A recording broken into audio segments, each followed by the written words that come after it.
For 11 years of marriage, my husband and I desperately tried to build a family, but faced only heartbreak and empty nurseries. Then, in front of a crowded ballroom, my husband proudly announced that my younger sister was carrying his twins.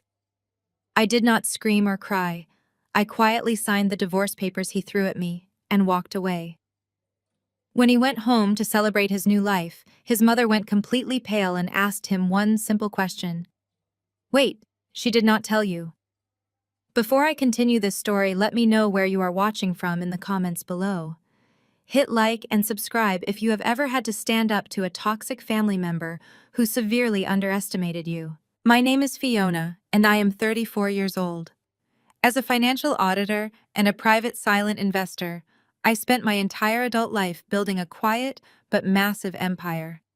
But to my family, I was nothing more than a walking, automated teller machine and a perpetual disappointment. That painful reality was never more obvious than on a crisp Sunday afternoon at the Oakbrook Country Club. The grand ballroom was draped in expensive pastel floral arrangements, custom silk tablecloths, and towering displays of imported pastries. I had personally footed the $15,000 bill for this lavish baby shower. It was for my younger sister, Brittany. Brittany was 30 years old and the undeniable golden child of our family. She sat in the center of the room on a literal velvet throne, glowing with the attention of 60 guests. She was expecting twins. For me, attending this shower was an exercise in pure emotional torture. For 11 years, my husband Derek and I had tried to conceive. We endured the sterile clinic waiting rooms, the invasive medical tests, and the crushing disappointment month after month. Derek had always played the part of the supportive and mourning husband perfectly. He would hold my hand, tell me that it was okay, and reassure me that our love was enough. I believed his lies completely. As I stood near the back of the ballroom, sipping sparkling water and making sure the catering staff kept the buffet replenished, Derek tapped a silver spoon against his crystal champagne flute. The sharp ringing sound cut through the chatter of the room. Everyone turned their attention to the center stage where Derek stood. He looked incredibly handsome in his tailored suit, flashing that charismatic smile that had won me over all those years ago. I smiled warmly, assuming he was going to give a polite speech thanking the guests and congratulating his sister-in-law. But he did not look at me. He looked directly at Brittany. Derek walked over to her velvet throne. The room fell into a hush of anticipation. He reached out, took Brittany by the hand, and gently pulled her up to stand beside him. Then, right there in front of my parents, our extended family, and my closest friends, Derek leaned in and kissed my sister. It was not a polite, familial peck on the cheek. It was a deep, passionate kiss that sent a shockwave of audible gasps rippling across the grand ballroom. My brain simply stopped processing information. I felt the air leave my lungs. I stood frozen by the dessert table, staring at the man I had loved for over a decade. Derek pulled away from Brittany, wrapped his arm tightly around her waist, and lifted the microphone back to his mouth. His eyes finally found mine across the sea of stunned faces. He did not look guilty. He looked triumphant. "After 11 years of waiting, I am finally going to be a father," Derek announced, his voice booming through the speakers and echoing off the high ceilings. "Brittany is giving me the family Fiona never could." The silence that followed was suffocating. Nobody moved. Nobody breathed. I could hear the faint sound of a fork dropping onto a plate somewhere in the back of the room.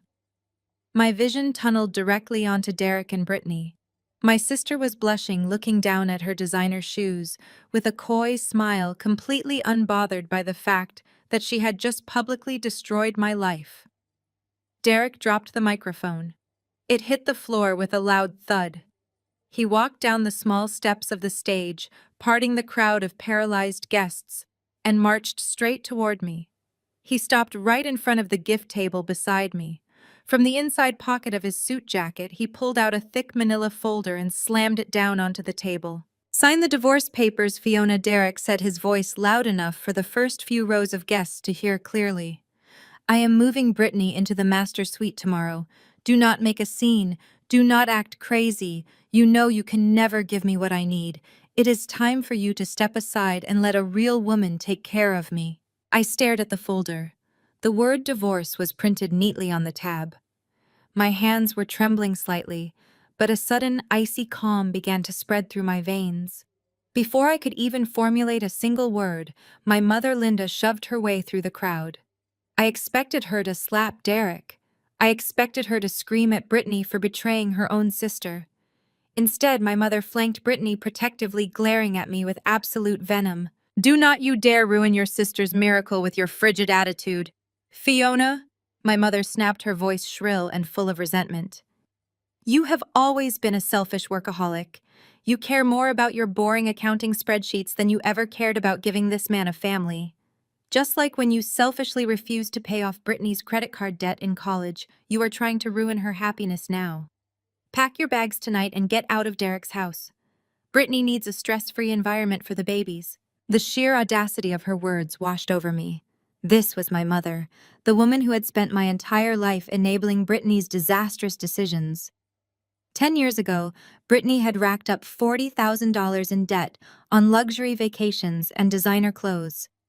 My parents had begged me to drain my hard-earned savings to rescue her. When I refused, I became the villain. I became the selfish daughter.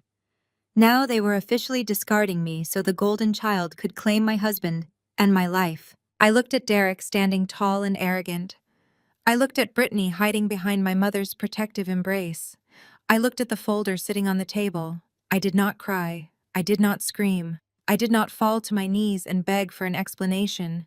The profound grief that should have shattered me was instantly replaced by a cold, calculated clarity. I reached into my designer purse and pulled out my favorite fountain pen. I opened the manila folder, flipped past the pages of legal demands, and found the signature line on the final page. I pressed the pen to the paper and signed my name with a perfectly steady hand. "Congratulations, Derek," I said, my voice completely level and devoid of any emotion. I closed the folder and pushed it back across the table toward him. "You and my sister deserve exactly what you are about to get." Derek smirked, clearly disappointed that I had not given him the hysterical sobbing reaction he wanted. He picked up the folder, puffing out his chest. "Good. Now go grab a taxi. We have a party to finish." I turned away from him, completely ignoring his command. I looked past the crowd of staring guests and locked eyes with the country club general manager, who was standing near the entrance, looking absolutely horrified by the family drama unfolding in his venue. I walked directly over to him, my heels clicking sharply against the marble floor. The crowd parted for me instinctively. "Excuse me, Mr. Harrison," I said, maintaining my polite, professional demeanor. "I need to close out my tab immediately." The manager blinked, stammering slightly. "Of course, ma'am. Right away." The current balance for the catering, the venue rental, and the floral arrangements has reached $3,000. The open bar has accumulated an additional $12,000. "Cancel my card on file," I instructed him, clearly, ensuring my voice carried back to where my family was standing. "I am paying for exactly nothing." From this second forward, the groom and the grandmother of the babies are fully responsible for the $15,000 balance. You can collect the payment from Linda or Derek. If they refuse to pay, feel free to call the police for theft of services. My mother's jaw dropped open. "What? Fiona, you cannot do that? You promised to pay for this shower." "I promised to pay for my sister's baby shower," I replied, turning back to look at her shocked face. "I did not promise to fund my husband's paternity reveal with his mistress. Have a lovely afternoon, Mother. Enjoy the bill." Derek's arrogant smirk vanished instantly. He took a step forward, his face turning red with sudden panic. "Fiona, wait. You cannot just leave us with a $15,000 tab. You know all my money is tied up in the business right now." I looked him up and down with absolute disgust. "That sounds like a personal problem, Derek. Maybe Brittany can chip in." "Oh wait, she does not have a job. Good luck." Without waiting for another word, I turned on my heel and walked out of the grand ballroom. Behind me, the chaotic sounds of my mother screaming at the manager and Derek, cursing loudly, echoed through the hallway. The heavy wooden doors of the club closed, shutting out the noise and leaving me in the quiet, cool air of the lobby. I walked out to the valet, handed the attendant my ticket, and pulled my phone from my purse. My hands were finally starting to shake, the adrenaline wearing off, to reveal the gaping wound in my chest. 11 years of my life had just been erased in a matter of seconds. But I was not a weak, helpless woman. I was a financial auditor who specialized in uncovering hidden truths, and I had spent the last decade building a silent empire that Derek knew absolutely nothing about. I opened my messages and selected the contact for my lead corporate attorney. I typed out a single definitive sentence. Execute Protocol Alpha. Burn it all down. I hit send, slipped the phone back into my bag, and stepped into my waiting car. The war had just begun, and they had no idea they were entirely unarmed. The drive from the country club to my estate took exactly 22 minutes. I spent that entire time staring at the road ahead, feeling the erratic rhythm of my heart gradually settle into a slow, deliberate beat. The initial shock of my husband announcing his infidelity on a stage in front of 60 people had completely evaporated. In its place was a profound, chilling sense of purpose. I turned onto my private street where the towering oak trees cast long shadows across the pavement. My house was a custom-built, architectural masterpiece of glass, steel, and dark wood, sitting on 2 acres of meticulously landscaped property.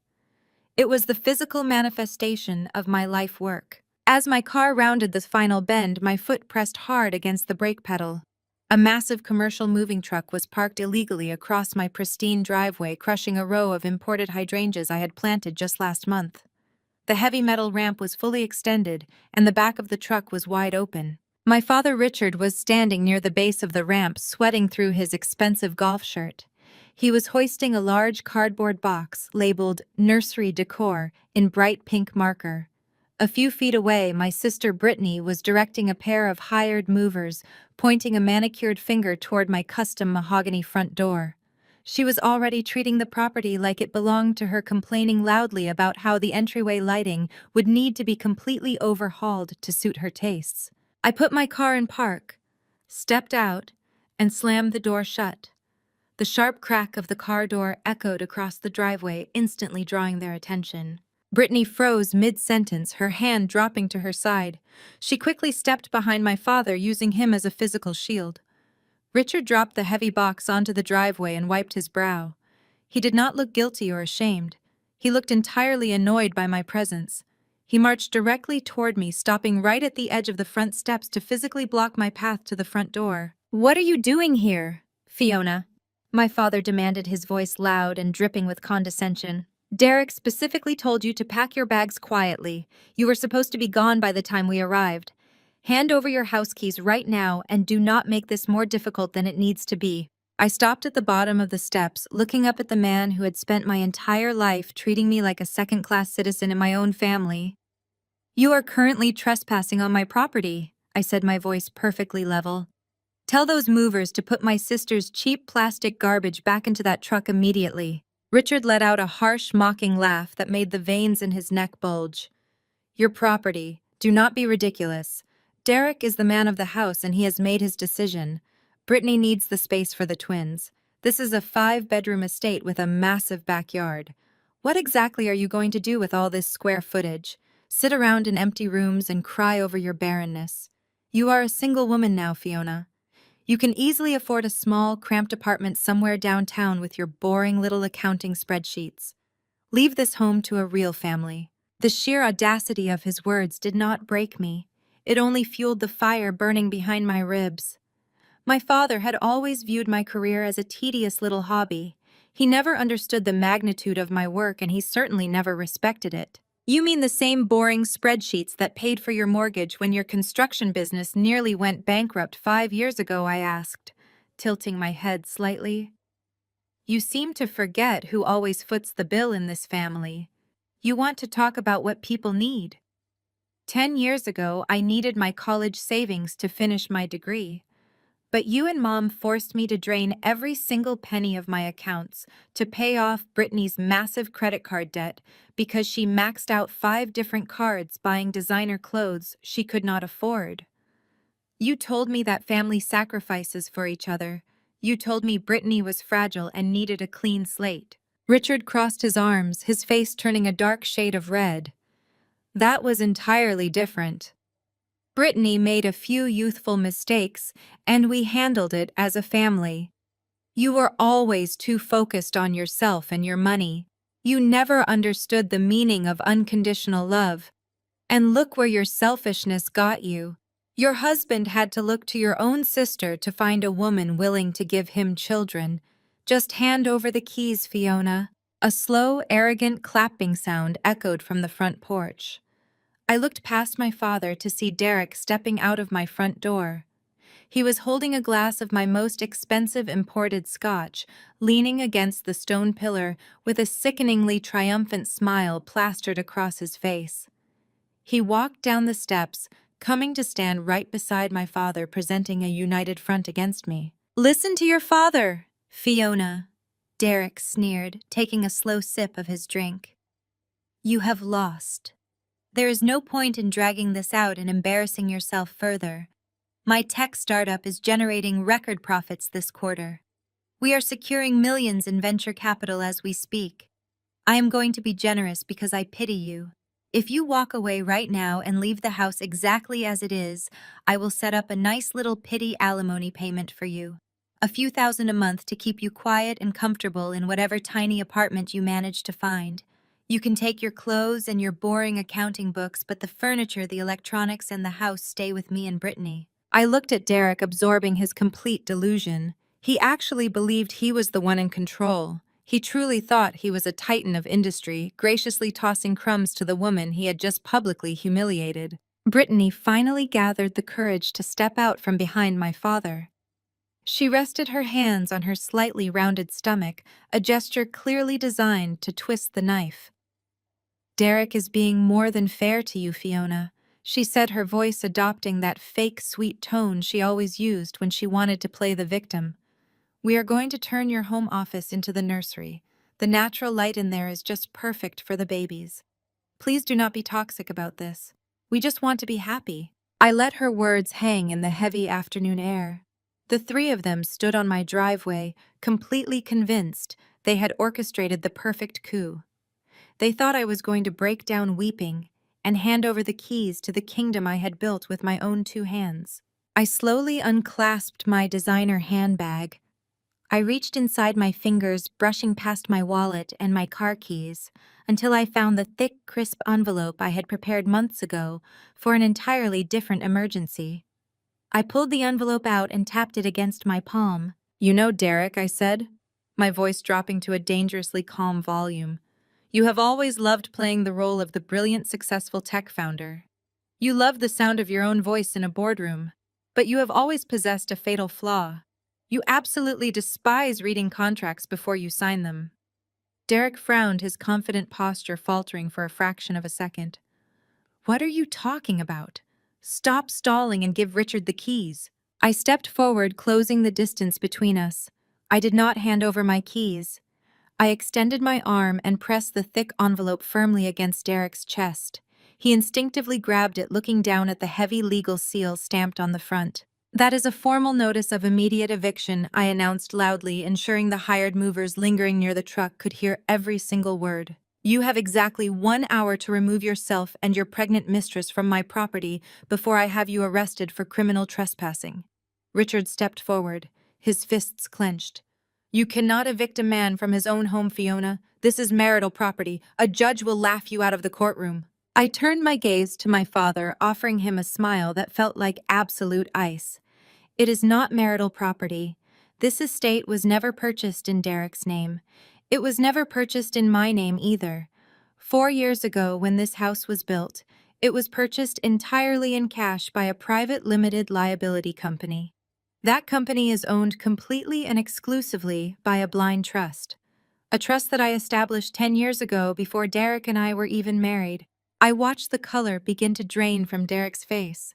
He looked down at the eviction notice in his hands, his eyes frantically scanning the legal jargon printed on the first page. "I am the sole beneficiary of that trust," I continued, my voice ringing out clearly across the driveway. "Derek's name is not on the deed. It is not on the property tax records. It is nowhere on any financial document tied to this estate. He is legally classified as a month-to-month tenant, and I am formally terminating his tenancy effective immediately." Brittany gasped, taking a step backward. She looked at Derek, her eyes wide with sudden panic.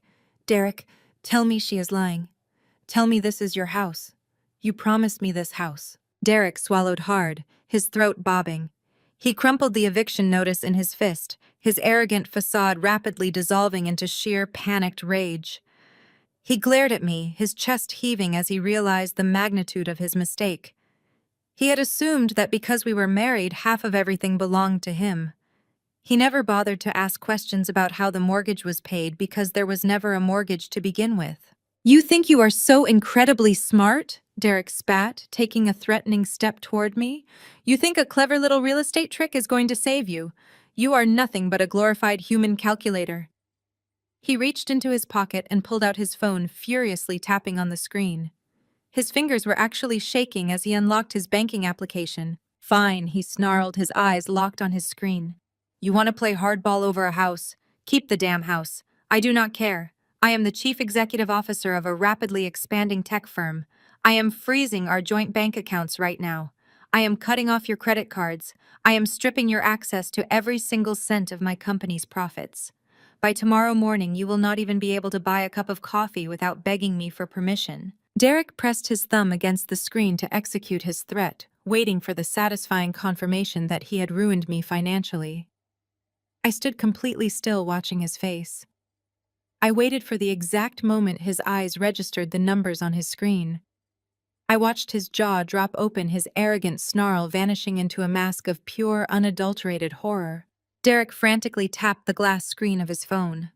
The confident, arrogant smirk that had been plastered across his face just seconds ago vanished completely.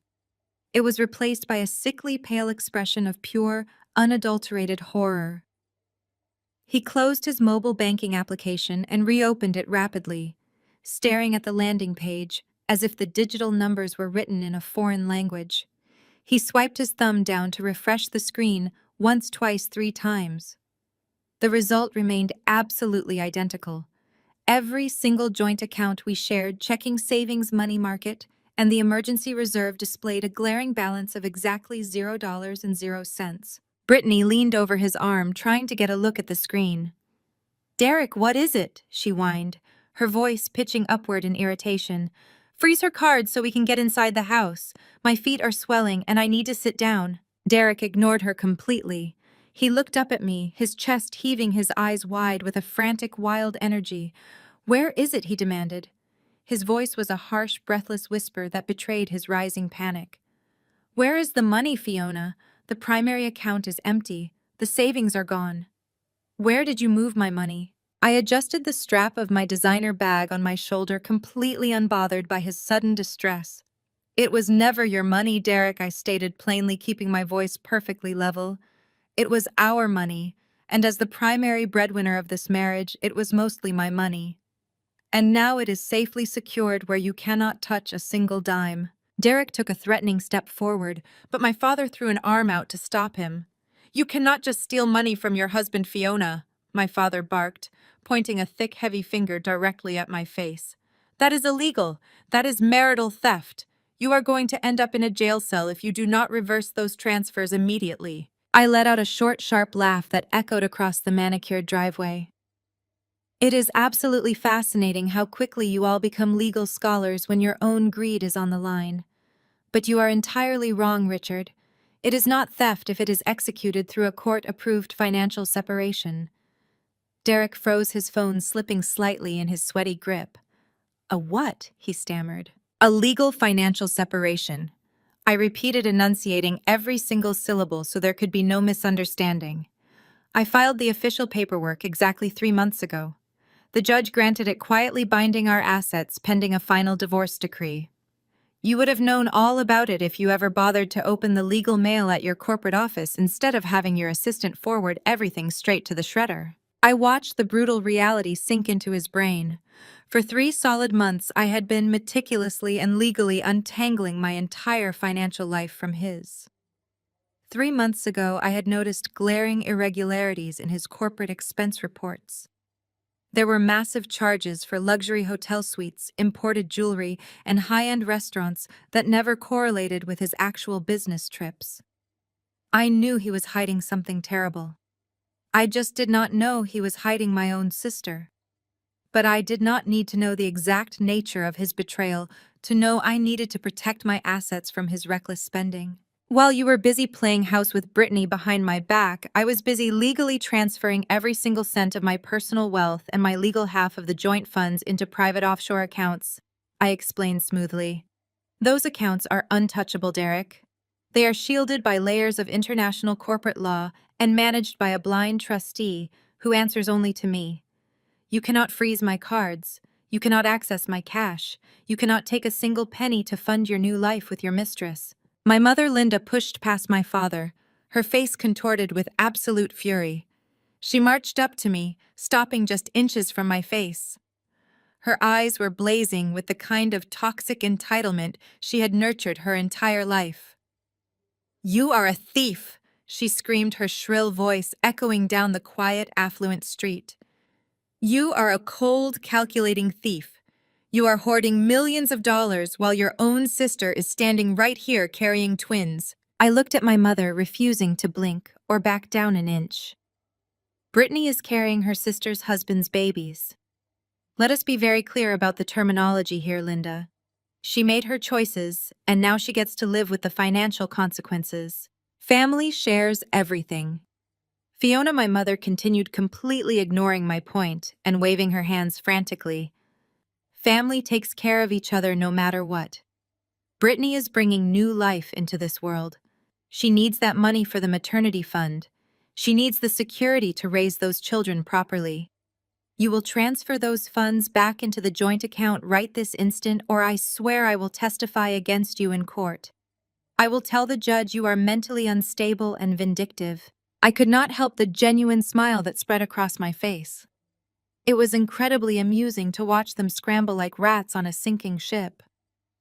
You are demanding that I fund my cheating husband and my backstabbing sister so they can buy designer baby clothes with my hard-earned money, I asked, my tone reflecting pure disbelief. You really have lost your mind, Linda. You spent my entire childhood telling me I was a selfish disappointment. Now you are demanding I subsidize your golden child's ultimate betrayal. Not a single cent of my money will ever touch Brittany's hands. You can fund her maternity leave yourself. Brittany began to cry, real tears this time, clutching Derek's arm desperately. "Derek, you promised me," she sobbed, burying her face against his shoulder. "You promised me the custom nursery in this house. You promised me the new luxury SUV for the babies. You said she would just go away quietly and we would have everything. You told me we were rich." Hearing Brittany whine seemed to snap Derek out of his panicked stupor. He shook off his initial shock and straightened his posture, puffing out his chest to regain his perceived dominance. He shoved his phone deep into his pocket and glared at me with renewed blinding arrogance. He needed to prove to Brittany and my parents that he was still the alpha in the room. "You think you are so incredibly clever," Fiona, Derek sneered, taking a slow, measured step toward me. "You think moving some cash offshore makes you untouchable. You are forgetting exactly who you are dealing with. I am the chief executive officer of a multi-million-dollar tech firm. I am the founder. I am the visionary. I do not need your little savings accounts to survive." He pointed a finger directly at my face, his voice dripping with condescending venom. "I have access to massive corporate funds. I have a board of directors backing my every single move. If you want to play dirty, we will absolutely play dirty. I am going to use my corporate accounts to hire the most ruthless, bloodthirsty legal team in this entire city. I will drag you through years of agonizing litigation. I will tie up those offshore accounts in so much legal red tape, you will be completely bankrupt just paying your own lawyer fees. I will utterly destroy you in court, Fiona. By the time my lawyers are done with you, you will be begging me for that tiny apartment I offered you." I stood on the driveway listening to the man who thought he ruled the world. He was so blindingly arrogant, so completely blinded by his own inflated ego and corporate titles. He truly believed he held all the cards. He believed his title gave him absolute unyielding power over me. He thought he could crush me with the snap of his fingers. I looked at my father, who was nodding firmly in agreement with Derek's threats. I looked at my mother, who was gently stroking Brittany's hair and whispering reassurances that Derek would handle everything. Then I looked back at Derek, locking eyes with the man who was about to lose absolutely everything he thought he owned.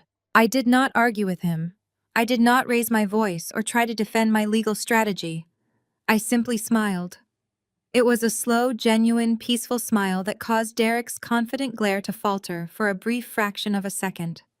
The complete lack of fear in my eyes unnerved him, but his ego would not allow him to show it. I adjusted my designer bag on my shoulder, turned around, and walked gracefully toward my waiting car.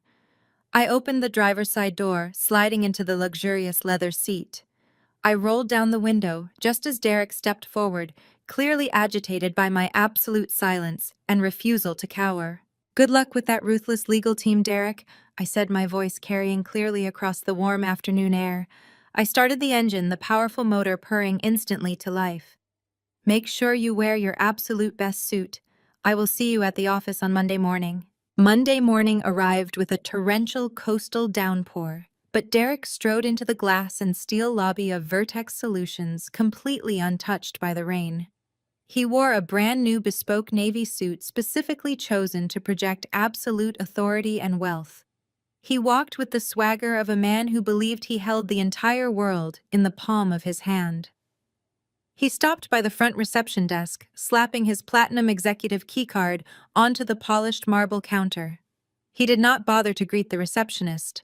Instead, he loudly demanded that she get the chief financial officer on the line immediately. He barked instructions for her to draft an emergency corporate draw authorization for exactly $500,000. He made sure to speak loud enough for the interns and junior developers waiting in the lobby to hear every single word. He boasted that he needed the funds to secure a luxury penthouse condo in the financial district by noon because his beautiful growing family required a corner unit with floor-to-ceiling windows. Derek grabbed a black coffee from the executive break room and marched down the carpeted corridor toward the main boardroom. It was time for the weekly executive leadership meeting. He intended to walk and demand his emergency funds and recount the story of how he had finally shed his deadweight wife over the weekend. He reached the heavy frosted glass double doors of the boardroom. He did not knock. He never knocked. He kicked the right door open with his polished leather shoe, expecting his entire executive team to immediately stand at attention and greet their visionary leader. He opened his mouth to bark his first morning command, but the words died instantly in his throat. His expensive coffee cup tilted dangerously in his hand, spilling dark hot liquid onto his pristine white cuffs. At the far end of the sprawling 20-foot mahogany table sat Fiona. She was wearing a razor-sharp charcoal pantsuit, her hair pulled back into a severe, immaculate knot. She occupied the high-backed leather chair that Derek exclusively reserved for himself. Flanking her on either side were 4 men and 2 women in immaculate dark suits. These were not the company's standard in-house counsel. Derek recognized their faces from industry magazines. These were elite, high-powered corporate litigators from the most feared and expensive law firm in the city. The regular board members and executive vice presidents were seated rigidly along the sides of the long table. Their faces were pale, their hands folded neatly in front of them, and they were completely, utterly silent. Derek blinked rapidly, his brain violently struggling to process the impossible image before him. He slammed his coffee cup onto the nearest credenza, splashing brown stains against the wall. He pointed a trembling finger at Fiona, his face twisting into a mask of pure outrage. "What in the hell do you think you are doing?" he shouted, his voice cracking slightly with raw panic and fury. "This is a secure corporate facility. You cannot just walk in here because you are angry about a divorce."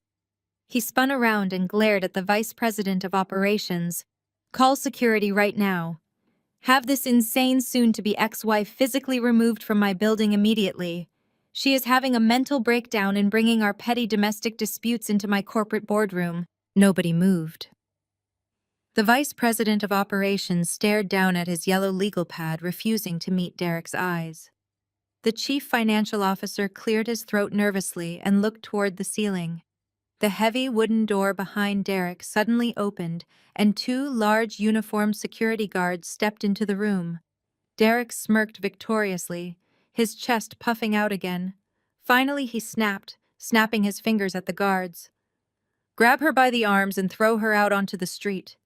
If she resists, call the police and press charges for trespassing." The security guards did not walk toward Fiona. They stepped fully inside the room, closed the frosted glass doors, and stood silently against the back wall, flanking the exit. They folded their arms behind their backs. They were deliberately blocking Derek from leaving the room. Fiona steepled her fingers, resting her elbows on the polished mahogany table. She did not raise her voice. She did not need to. Her absolute calm commanded the entire room. "Derek." She began, her tone chillingly smooth.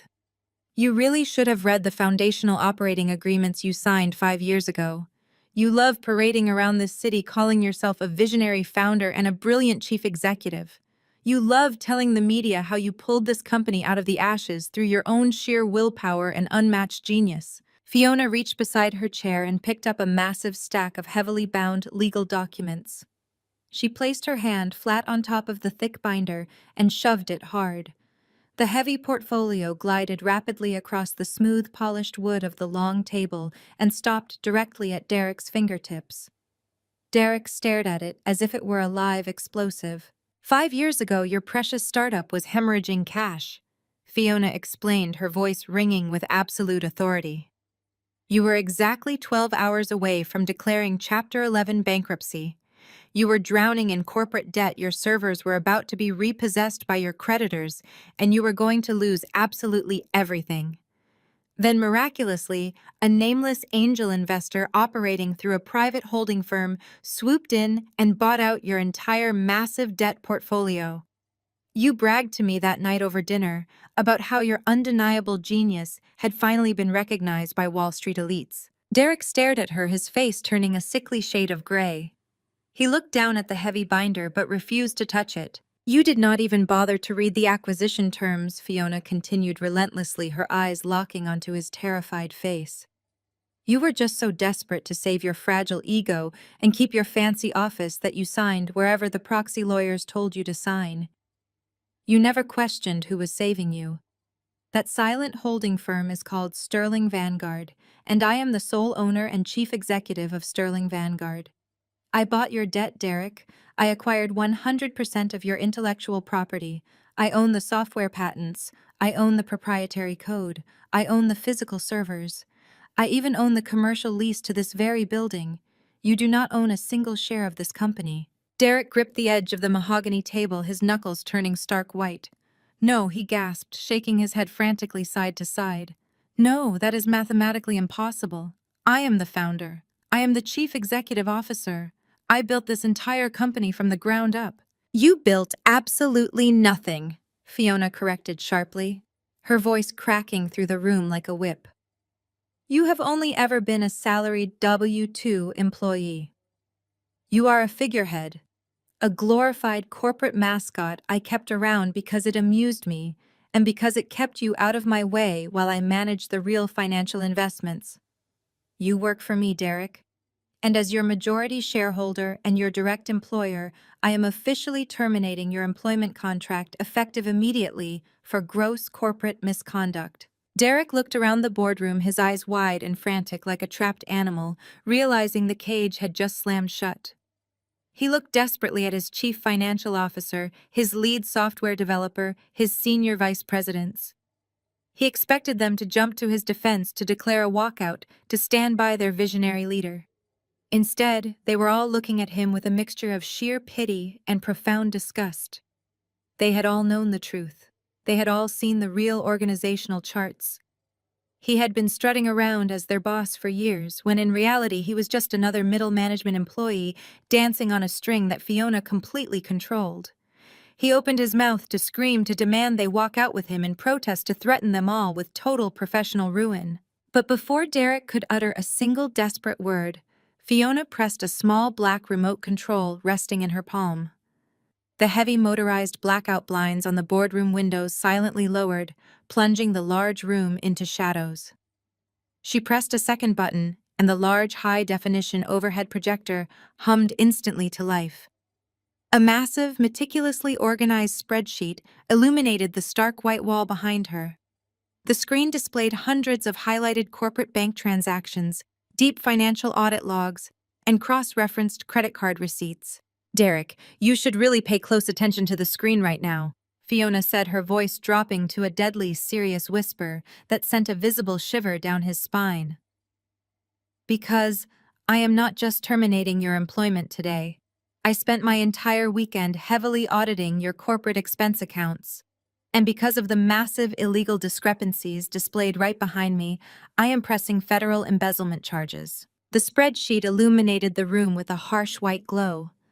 I pressed the button on my remote and the screen transitioned to a side-by-side comparison. On the left was the official company ledger. On the right were screenshots from Brittany's public social media accounts. I pointed the red laser pointer at a transaction from exactly 2 months ago. "You categorized a $45,000 wire transfer as a vendor payment for outsourced server maintenance," I stated, my voice echoing off the frosted glass walls. "But the routing number belongs to a luxury auto dealership." That exact same afternoon, my sister posted a picture of herself leaning against a brand new Range Rover with a giant red bow on the hood. The caption thanked her amazing provider for his generosity. Derek wiped a bead of sweat from his forehead. He opened his mouth to speak, but I clicked to the next slide before he could formulate a lie. "Here we have a corporate expense listed as an executive wellness retreat in Aspen." I continued, highlighting a charge for $12,000. However, the itemized hotel receipt proves the room was booked under Brittany's name. The room service charges include prenatal massages and imported caviar. "You authorized this draw using your company credit card." The vice president of operations rubbed his temples. The chief financial officer stared at the screen with his mouth slightly open. They were witnessing the utter destruction of their leader. I clicked the remote again, rapidly flashing through dozens of receipts. Designer handbags logged as client appreciation gifts. Diamond earrings categorized as office supplies. Lavish dinners at five-star restaurants labeled as investor pitch meetings. Derek slammed his hands down on the mahogany table. "This is a witch hunt," he yelled, his voice cracking with desperation. He looked wildly around the room, pleading with the executives. "You all know me. You know how hard I work for this company. I am the reason you all have jobs. She is twisting the numbers because she is a bitter, broken woman." He pointed a trembling finger at me, his face twisted with malice. "Do not listen to a word she says. She is just a scorned, barren wife who cannot handle the fact that I moved on. She is entirely empty inside. I spent 11 years chained to a woman who could not even give me a child. Now that my new girlfriend is pregnant with my twins, she is trying to ruin my life out of pure jealous spite. She is broken and she wants to break my company to punish me for being a real man." The silence in the boardroom was absolute. The executives did not look at me with pity. They looked at Derek with sheer, unadulterated disgust. The chief financial officer pushed his chair back slightly, creating physical distance from Derek. The female executives stared at him with cold revulsion. Derek looked around expecting agreement, but found only a wall of judgment. His manipulation tactic had failed completely. "Your fertility is not a valid defense for corporate fraud, Derek," I said smoothly, breaking the silence. I clicked to the final slide. The total number appeared in bold red font at the center of the screen. "You did not just buy your mistress a few nice dinners. You systematically drained the operational budget of this firm to fund a fantasy lifestyle you could not afford on your actual salary. The total amount embezzled over the last 6 months comes to exactly $412,000. Derek stared at the red number, his chest heaving. "That is not just a breach of contract," I continued. "That is a federal crime. As the majority shareholder, I have already authorized our legal team to forward this entire unredacted portfolio to the authorities. You will be hearing from them very shortly. But as of this exact second, you no longer work for Sterling Vanguard or any of its subsidiaries. I nodded toward the back of the room. The two large security guards stepped forward immediately. They flanked Derek, grabbing him by his upper arms before he could even attempt to run or fight back. "Hand over your corporate access badge," the taller guard commanded, holding out an open palm.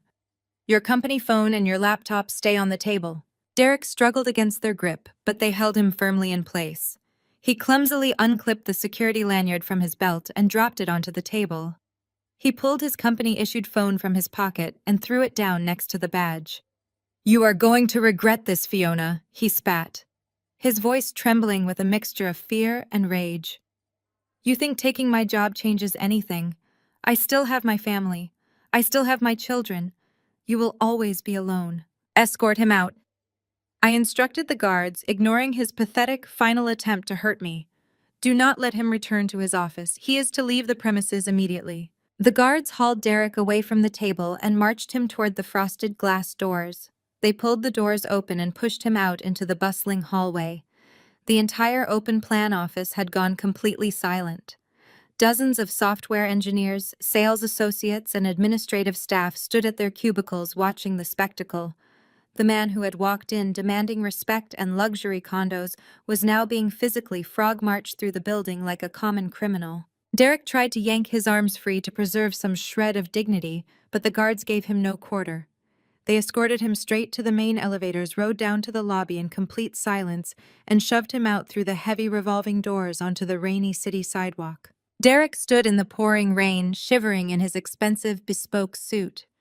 His custom luxury car was a company lease, and the keys had been surrendered to security. His personal bank accounts were completely frozen. He had no cash to hail a cab. He had no home to return to. He had no job, and a federal investigation looming over his head. Stripped of his wealth, his career, and his meticulously crafted image, Derek clung desperately to his final source of pride. He still had his unborn twins. He still had his legacy. He believed that no matter what I took from him, he had proven his manhood by doing the one thing I could not do. He was going to be a father. He pulled his personal cell phone from his pocket, shielding the screen from the heavy rain. He needed comfort. He needed someone to tell him he was still a king. He needed someone to stroke his ego and promise him that everything would be all right. He bypassed Brittany's contact, knowing she would only demand updates on the luxury condo he had promised her. Instead, he swiped down to the one person who had always worshipped the ground he walked on. He called an economy rideshare service, using an old prepaid debit card linked to his personal phone application. When the battered sedan arrived, he climbed into the back seat, dripping wet and utterly defeated. He gave the driver the address to a quiet, affluent suburb on the other side of the city. He was going to his mother's house. Sylvia was the only person left who would look at him with absolute adoration. He planned to show her the ultrasound photos, to cry on her shoulder about his crazy, vindictive ex-wife, and to bask in her maternal validation. He leaned his head against the cold, damp window of the rideshare, watching the city blur past him. He smiled a weak, pathetic smile, thinking about his children. He was driving frantically toward Sylvia's house, seeking shelter from the storm, completely and entirely unaware of the devastating landmine waiting for him in her kitchen. The battered economy sedan pulled up to the curb of an immaculate two-story brick house situated in a quiet, affluent suburb on the northern edge of the city. Derek shoved the car door open and stepped out into the relentless coastal downpour. He did not bother running up the paved stone walkway. He simply walked at a slow, deliberate pace, letting the freezing rain soak completely through his ruined, bespoke suit. His mind was entirely consumed by the manic, frantic energy buzzing beneath his skin. This house was his absolute sanctuary. His mother, Sylvia, had always been his fiercest defender and his ultimate shield against the harsh realities of the world. When his grade school teachers gave him failing marks, Sylvia had marched into the principal's office and blamed their flawed curriculum. When his very first business venture collapsed a decade ago, she had blamed the unpredictable market and handed him her own savings to start over. Now that his wife had viciously attacked his livelihood and stripped him of his dignity, he knew exactly what Sylvia would do. She would validate him. She would wrap him in a warm embrace, tell him he was brilliant, and confirm that Fiona was the true villain of the story. He pushed the heavy oak front door open without knocking, tracking muddy water onto the pristine hardwood floor of the entryway foyer. "Mom," he shouted, his voice echoing harshly through the quiet, perfectly ordered house. "Mom, where are you?" He found her in the sprawling custom kitchen. The room smelled warmly of vanilla and freshly brewed coffee. Sylvia was a woman who prided herself on absolute domestic perfection. She wore a crisp, beige cashmere cardigan, and her silver hair was perfectly coiffed without a single strand out of place. She gasped, dropping a pair of pruning shears onto the marble island, as her son staggered into the room looking like a drowned rat. "Derek, what on earth happened to you?" Sylvia cried, rushing forward with a clean linen dish towel. "You are completely soaked to the bone. Where is your car? Why are you not at the office?" Derek forcefully waved away her attempts to dry his wet shoulders. He began pacing the length of the massive kitchen, his soaked leather shoes squeaking aggressively against the polished ceramic tile. "It is Fiona!" He spat, his voice trembling with manufactured outrage and deep-seated panic. "She has completely lost her mind, Mom. She has gone utterly and clinically insane. I always knew she was secretly jealous of my massive success, but I never realized how deeply vindictive and evil she truly is." Sylvia gasped, pressing a trembling hand against her chest. "What did she do, Derek? What happened?" "She stole my entire company!" Derek lied through his teeth, spinning the narrative with practiced, desperate ease. "She found some obscure technical legal loophole buried deep in the foundational corporate paperwork from 5 years ago. She used her dirty, high-priced corporate lawyers to freeze all of my personal bank accounts and physically lock me out of my own building. She orchestrated this entire massive conspiracy to humiliate me in front of my own board of directors. She practically had armed security throw me out onto the street like a common criminal. She is trying to leave me with absolutely nothing just because she cannot stand to see me happy and thriving without her." He continued pacing, his gestures growing wilder and more theatrical by the second. He needed his mother to see him as the tragic innocent hero of this story. He needed her to believe that he had been ambushed by a monster. "But she is not going to win, Mom," Derek declared, his voice rising in volume. "She thinks taking away my bank accounts and my executive title will break me. She thinks because she is a cold, calculating machine, she holds all the power in the world. But she is entirely empty inside. I spent 11 miserable years tied to a woman who cared more about her tedious accounting spreadsheets than building a real family with me. She was completely broken and toxic. But I am not broken. I am moving on, and I am finally building the incredible life I actually deserve." Derek stopped his frantic pacing. He stood directly across the marble island from his mother, planting his feet firmly on the floor. He reached into the inner breast pocket of his soaked suit jacket. His fingers closed around the protective plastic sleeve he had been obsessively carrying all day. He pulled it out with a highly dramatic flourish. He slapped the glossy black and white ultrasound photographs down onto the kitchen counter, right next to the freshly cut flowers. "Fiona took my company." Mom, Derek announced, his chest heaving with arrogant pride and absolute defiance. "But it does not matter. Brittany is giving me the twins Fiona was too broken to carry." He stood tall, a triumphant, self-satisfied grin spreading across his wet face. He waited for the sudden gasp of joy. He waited for Sylvia to rush around the marble counter to throw her arms around his neck and weep tears of absolute, overwhelming happiness. He waited for her to tell him that he was finally getting the beautiful legacy he had been denied for so long. But Sylvia did not move. She did not smile. She did not congratulate him. Derek watched her face carefully, his triumphant grin slowly faltering. Sylvia was staring down at the black and white ultrasound images resting on the marble counter. Her hands, which had been resting casually on the edge of the island, began to tremble. It started as a slight nervous tremor in her fingers and rapidly escalated into a violent, uncontrollable shaking. The healthy pink color completely drained from her cheeks, leaving her skin an ashen, sickly pale white. She looked as though all the oxygen had been violently sucked out of the room. "Mom?" Derek asked, his brow furrowing in deep confusion. "What is wrong? Look at the pictures. You are going to be a grandmother to two beautiful babies." Sylvia slowly lifted her head. She looked up at her son, not with joy or relief or maternal pride, but with a look of absolute unadulterated horror.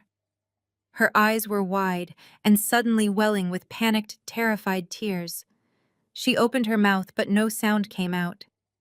She looked back down at the ultrasound photos as if they were a venomous snake, and then back up at Derek. "Wait," Sylvia whispered, her voice breaking into a fragile, breathless rasp that barely carried across the kitchen island.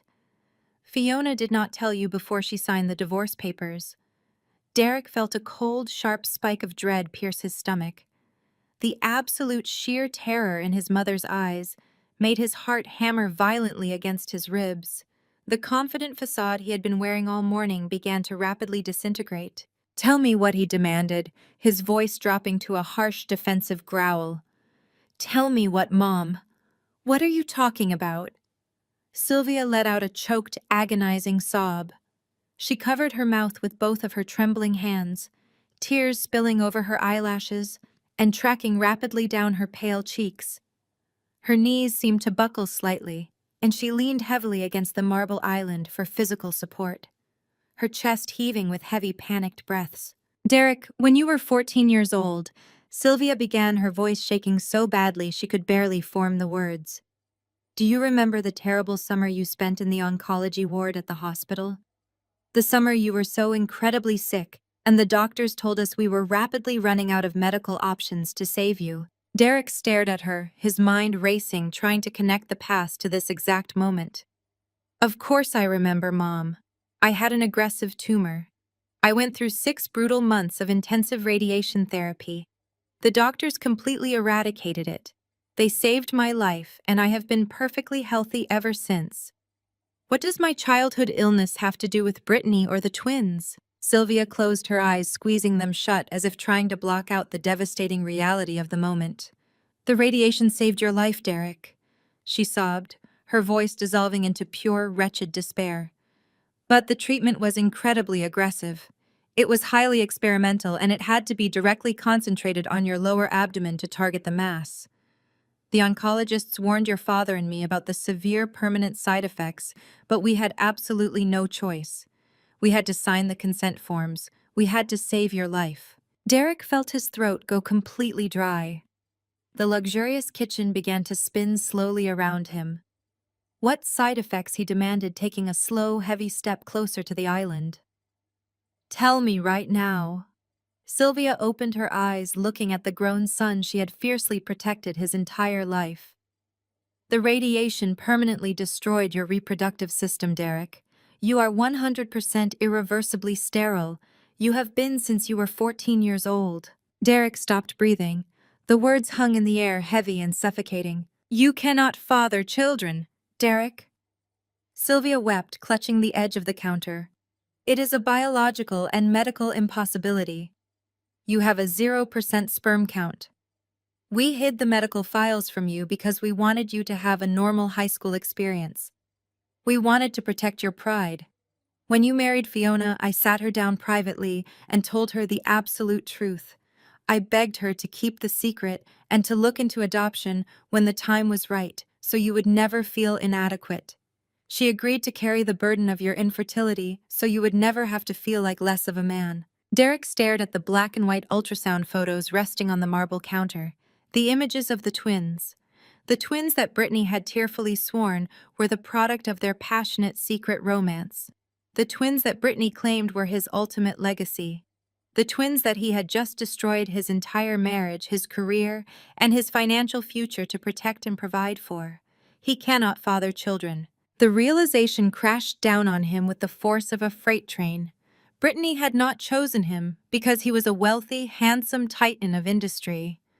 Brittany had chosen him because she was already pregnant with another man's children, and she desperately needed a rich, arrogant, gullible fool to pay for her luxury lifestyle.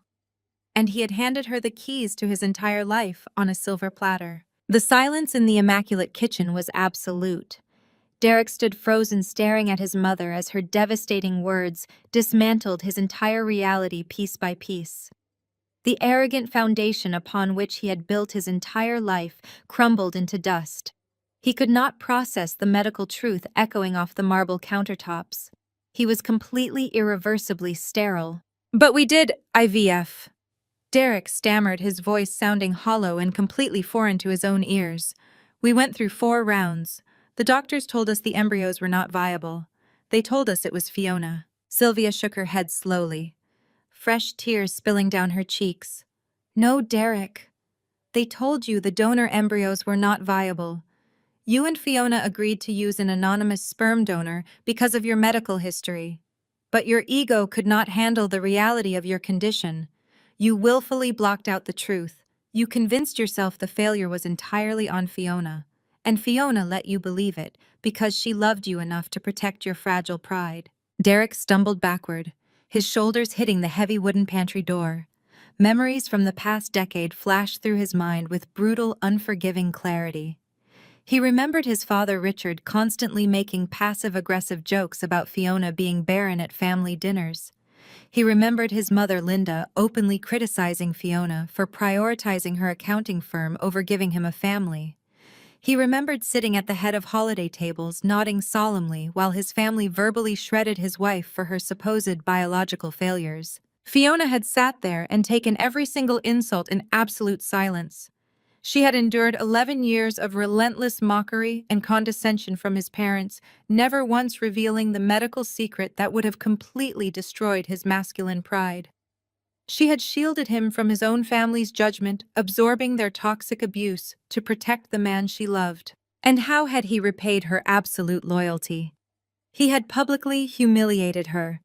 He had paraded her younger sister onto a stage, proudly claiming he had finally found a real woman capable of giving him the legacy he deserved. Bile rose in Derek's throat, thick and acidic. He had thrown away a brilliant, fiercely loyal woman who built his entire empire in secret, all for a pathetic lie. "Give me the files!" Derek demanded, his voice dropping into a dangerous, vibrating growl. "Give me my childhood medical records right now." Sylvia frantically pulled open a heavy mahogany drawer and produced a thick, yellowed manila folder. Derek snatched it from her trembling hands without another word. He did not ask for a towel. He did not ask for coffee. He turned on his heel and marched out of the kitchen, tracking mud and rainwater back through the foyer. The drive to Brittany's cramped, overpriced downtown apartment was a blur of blinding rage. The rain lashed violently against the windshield of his economy rideshare, but the storm outside was nothing compared to the absolute fury boiling inside his chest. He had been played for an absolute fool. He had burned his marriage to the ground, lost his entire fortune, and exposed himself to federal embezzlement charges, all to fund a luxury lifestyle for another man's children. Derek practically kicked the door of the rideshare open before it came to a complete stop at the curb. He marched into the lobby of Brittany's building, bypassing the front desk and taking the stairs 2 at a time. When he reached her floor, he did not bother knocking. He pounded his fist heavily against the cheap wooden door. Brittany pulled the door open a few seconds later. She was wearing a silk robe he had purchased for her last month using stolen corporate funds. Several large designer suitcases were open on the living room floor, half-packed with the expensive clothes and imported shoes he had funded. Derek, finally. Brittany sighed, rolling her eyes and completely ignoring his drenched, disheveled appearance. "Did you get the keys to the penthouse? The movers are charging me by the hour to keep this reservation open, and I absolutely refuse to spend another night in this tiny dump. Tell me you brought the corporate card." Derek pushed past her, stepping heavily into the small living room. He did not say a word about the penthouse.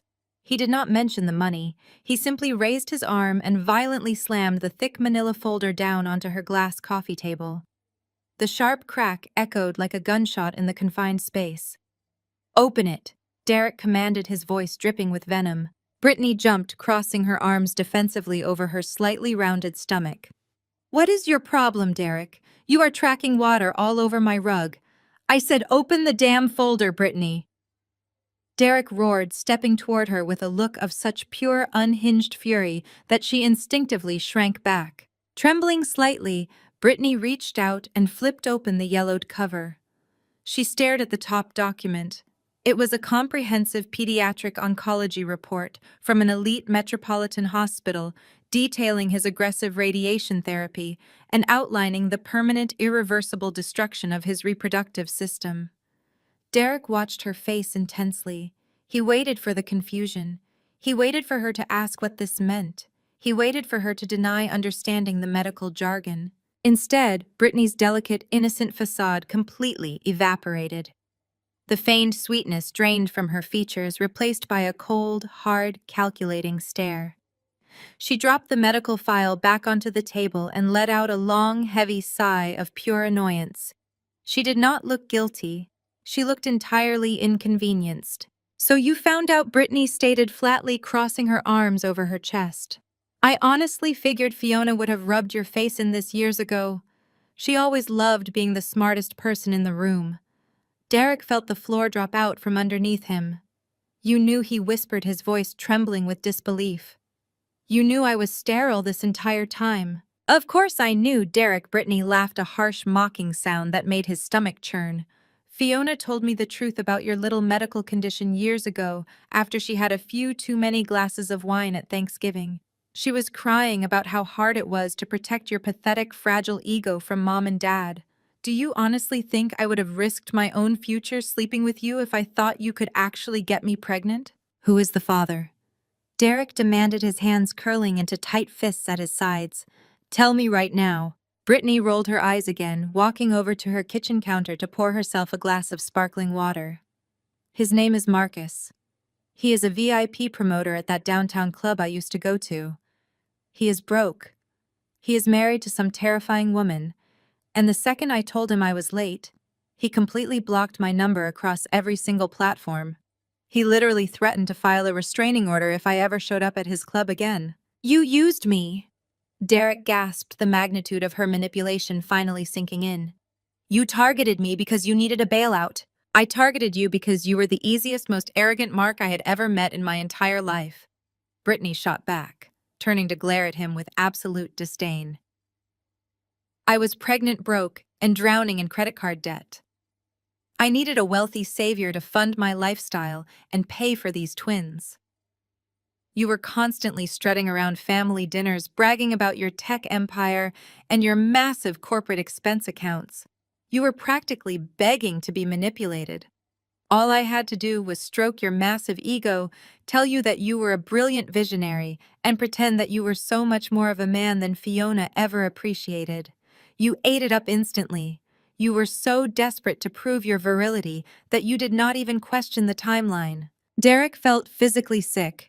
He had destroyed his entire existence for a woman who viewed him as nothing more than a gullible ATM. He had proudly paraded her in front of his elite social circles, boasting about a biological miracle that was actually a calculated, desperate scam by a broke club promoter's mistress. "Well, the joke is entirely on you, Brittany." Derek sneered desperately, trying to reclaim a shred of his shattered pride. "You think you secured a wealthy savior. You think you are moving into a luxury penthouse today. You get absolutely nothing. I am cutting you off right this second. I am canceling the movers, I am returning the Range Rover, and I am not paying another single dime for your rent. Good luck raising a promoter's bastard twins on your own." Brittany slammed her glass down on the counter, her eyes flashing with a sudden vicious panic. "You cannot do that, Derek. You promised me. I have texts. I will take you to court for palimony. You are the chief executive officer of a multi-million-dollar tech firm. You have massive corporate accounts. You have to pay for my lifestyle. You owe me." "I do not have a company anymore." Derek screamed, his voice cracking with the sheer agonizing reality of his situation. "I do not have massive corporate accounts. Fiona owns the entire holding firm. She owned my debt, she owned my patents, and she owned my building. I was just a salaried employee, and she officially fired me this morning in front of my entire board of directors. She froze all my personal accounts, she stripped my corporate cards, and she is pressing federal charges against me for the $400,000 I embezzled to buy your designer bags and hotel suites." Brittany stared at him, her mouth hanging open, the color completely drained from her face. "You are broke," she whispered, her voice laced with absolute horror.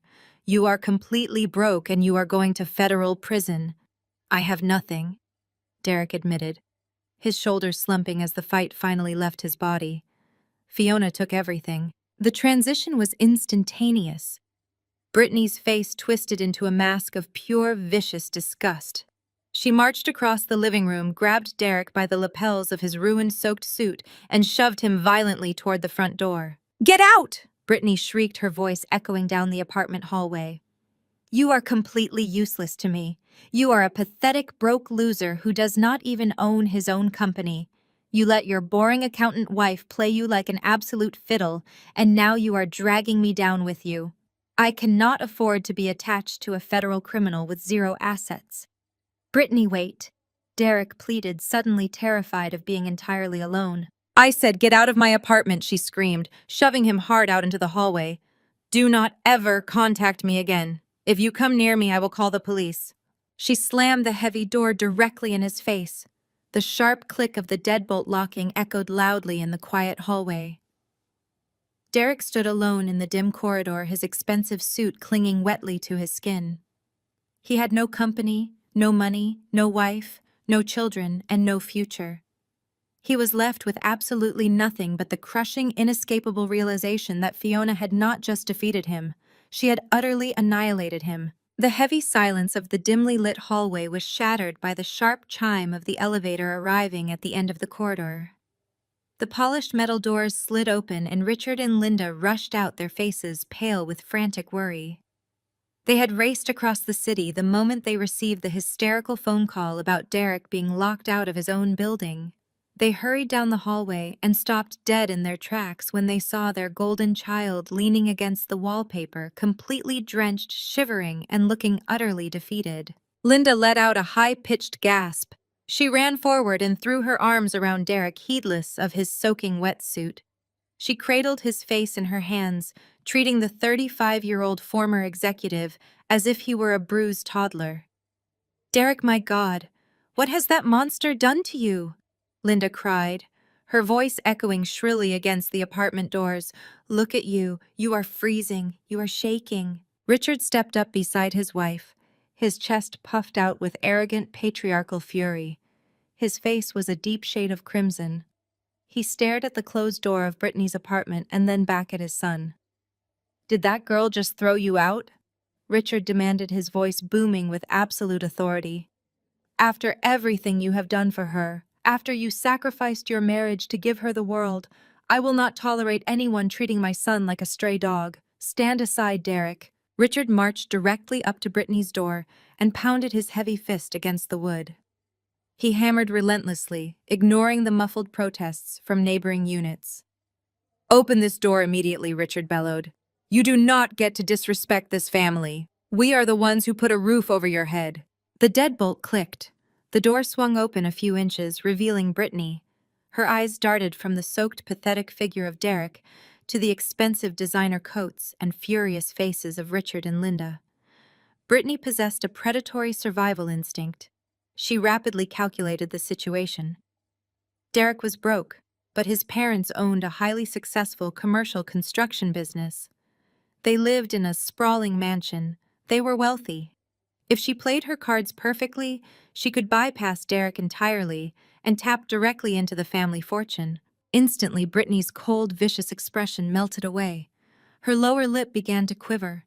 She opened the door wider, leaning against the frame as tears welled up in her eyes and spilled dramatically down her cheeks. "I am so sorry," Brittany sobbed, her voice breaking into a fragile, helpless whimper. "I did not want to kick him out. I am just so terrified. I am pregnant with your grandchildren and I am completely traumatized." Linda's protective maternal rage wavered. She stepped closer, eyeing Brittany's slightly rounded stomach. "What are you talking about?" Linda asked. "Why did you lock my son out in the cold?" "Because he lied to me," Brittany cried, covering her face with her hands and weeping loudly. "He told me he was a wealthy chief executive officer. He told me he was in complete control of his life. But it was a trap. Fiona orchestrated this entire nightmare. She knew about me. She knew about the babies. She deliberately waited until I was entirely dependent on Derek, and then she pulled the rug out from under us. She orchestrated this massive corporate scandal just to leave me and my unborn children destitute on the street. Brittany pointed a trembling accusatory finger at Derek, who was staring at her in mute, horrified disbelief. He could not form the words to expose her lies. The shock of his sterility had paralyzed his brain. He let Fiona manipulate him. Brittany continued playing the desperate victim flawlessly. Fiona set him up to take the fall for the corporate accounts. She tricked him into signing those papers. And now Fiona has frozen everything. The movers are canceling my lease. I have no money for medical care. Fiona is trying to destroy your legacy, and Derek was too weak to stop her. Richard's face tightened with absolute righteous fury. The narrative fit perfectly into his deeply ingrained worldview. His son was not a failure. His son was a victim of a calculating, vindictive woman. Fiona had always been too smart, too independent, and too cold for his liking. Now she had dared to attack his family and jeopardize his unborn grandchildren. "That is enough," Richard declared, raising his hand to silence Brittany's manufactured sobs. "Do not shed another tear, young lady. You are carrying the next generation of our family, and I will not allow that bitter, barren woman to ruin our lives. Fiona thinks she is a brilliant corporate strategist. She thinks she can use some petty boardroom politics to humiliate my son. She has absolutely no idea who she is dealing with." Richard reached into the inner pocket of his tailored cashmere overcoat and pulled out his phone. He possessed the unearned confidence of a man who had bullied his way through life using money and intimidation. He unlocked his screen and aggressively tapped a contact name. "What are you doing?" Derek finally managed to croak, his voice hoarse and trembling. "I am ending this right now," Richard stated, projecting his voice so both Brittany and Linda could hear his authority. "I am calling Arthur. He is the most ruthless corporate litigator in the city. I am going to instruct him to launch a massive scorched earth lawsuit against Fiona's holding company. We will sue her for wrongful termination, defamation, hostile takeover, and emotional distress.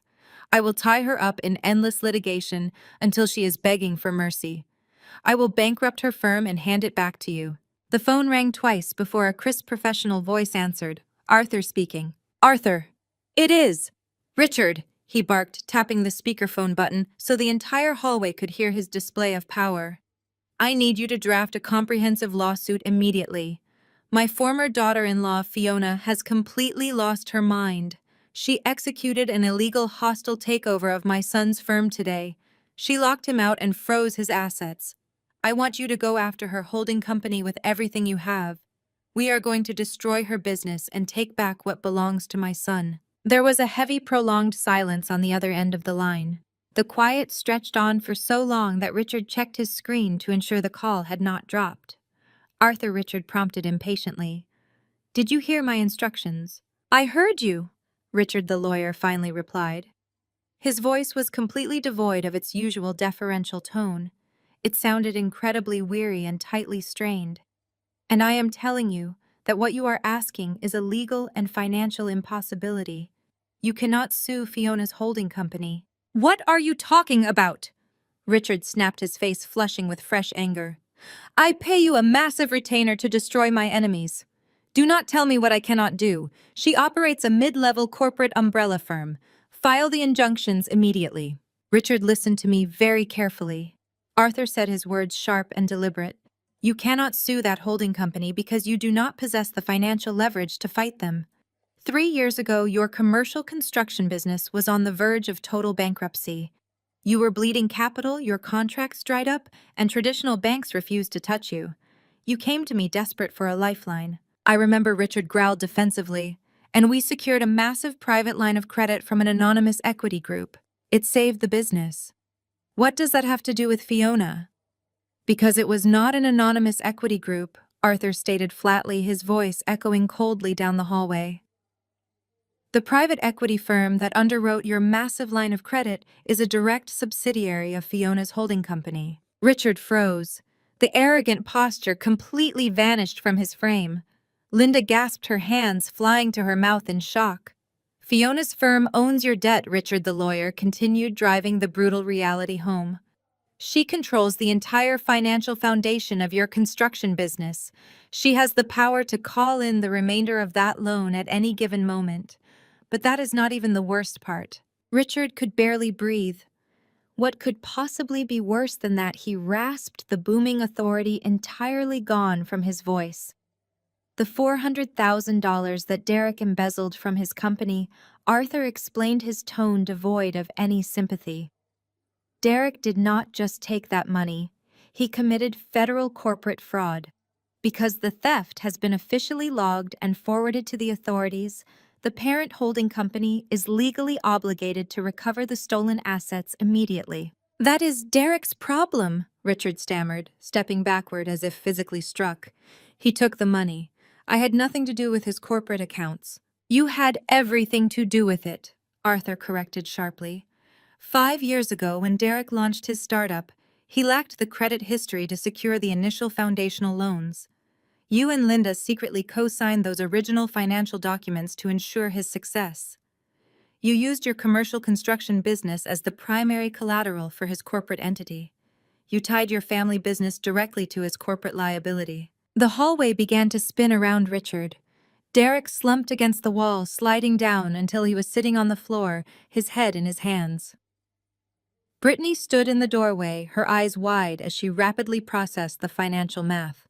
Because you co-signed those foundational loans, Arthur delivered the final crushing blow. You are legally, personally, and corporately liable for Derek's debts. Fiona's firm is calling in the $400,000 your son embezzled.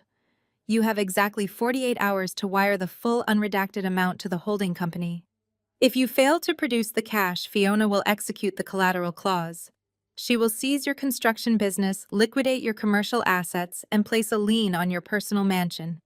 You have absolutely no legal standing to fight this. She holds all the cards. Arthur hung up. The dial tone echoed loudly in the quiet corridor. Richard dropped his phone. It clattered against the hardwood floor. He turned and stared at Derek, the son he had worshipped, the son he had defended, the son who had just cost him his entire life's work. Linda burst into hysterical, uncontrollable tears, realizing their wealth, their home, and their status were entirely gone. Brittany did not shed another tear. The delicate, victimized pregnant woman vanished instantly. She looked at the 3 broken, sobbing, destitute people standing in front of her apartment. She realized Derek was broke, fired, facing federal charges, and his parents were about to lose their mansion and their business. There was absolutely no money left to extract. You are all completely pathetic, Brittany sneered, her voice hard and vicious. She stepped back into her apartment and looked down at Derek with sheer revulsion. You are entirely useless to me. She slammed the door shut and the deadbolt slid into place with a heavy, permanent click. The heavy click of the deadbolt locking echoed down the dim apartment hallway, sealing Derek's fate permanently. Richard stared at the closed door of Brittany's apartment. The reality of their total financial ruin washed over him, completely extinguishing his prior rage. The arrogant patriarchal fire that had fueled him for decades was suddenly replaced by cold, suffocating terror. He turned to his wife. Linda was leaning against the floral wallpaper, sobbing uncontrollably into her hands. Her designer purse had slipped from her shoulder and lay discarded on the carpet. Derek remained motionless on the floor, staring blankly at the wall. His expensive suit was still dripping wet, forming a dark puddle around his leather shoes. Richard realized instantly that Derek was entirely broken. His son could not fix this catastrophic mess. His son had caused it. Richard knew he had to save his own empire. He had spent 30 years building his commercial construction business from the ground up. He refused to lose his legacy because of a vindictive former daughter-in-law. He grabbed Linda roughly by the arm, hauling her away from the wall and dragging her toward the elevator. They were going to see Fiona. They were going to fix this. Fiona's corporate headquarters occupied the top 3 floors of a sleek, modern glass high-rise located squarely in the city's bustling financial district. Richard and Linda burst through the heavy revolving glass doors of the executive suite, completely bypassing a startled security guard. They looked like absolute wrecks. Richard's tailored cashmere overcoat was wrinkled and damp from the coastal rain. Linda's expensive makeup was smeared down her cheeks in dark, jagged lines. They pushed open the heavy frosted glass doors to Fiona's personal corner office without bothering to knock. Fiona sat behind a massive desk carved from solid, polished obsidian.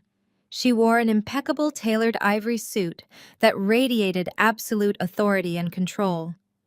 Her dark hair was pulled back into a sharp, elegant chignon without a single strand out of place. She did not flinch when the heavy doors slammed against the walls. She simply looked up from her digital tablet, her expression completely unbothered. The panoramic floor-to-ceiling windows behind her framed the gray, stormy city skyline, casting her in a cool, commanding light. Richard and Linda practically collapsed into the plush leather guest chairs opposite her desk. Gone was the blistering arrogance they had displayed for 11 years. Gone was the condescending tone they had always used to remind Fiona that she was nothing but a boring accountant who was lucky to have secured a man like Derek. Now they were weeping. "Fiona, please," Linda begged, her voice cracking as she leaned forward, pressing her hands flat against the cold obsidian desk. "You have to stop this. You have to be the bigger person. We are family. We have always been a family." Fiona folded her hands, neatly resting them on top of her tablet. "We ceased being family the moment you helped your son hide his embezzlement to fund a mistress," Fiona stated, her voice smooth and entirely devoid of any emotional fluctuation. "It was a mistake," Richard pleaded, his chest heaving as he struggled to catch his breath. "Derek made a terrible, foolish mistake. But you are destroying our entire lives over a moment of weakness. You have to drop the embezzlement charges against him. If you do not drop the federal charges, he will go to prison. He will not survive in there, Fiona. You know how sensitive he is." Linda nodded frantically, tears splashing onto the pristine surface of the desk. "And you have to forgive the debt on our construction firm. You cannot take our business, Fiona. We worked for 30 grueling years to build that company. It is our retirement. It is our entire legacy. Please show some mercy. And the babies." Linda choked on a heavy sob, wiping her nose with the back of her trembling hand. "Brittany threw him out.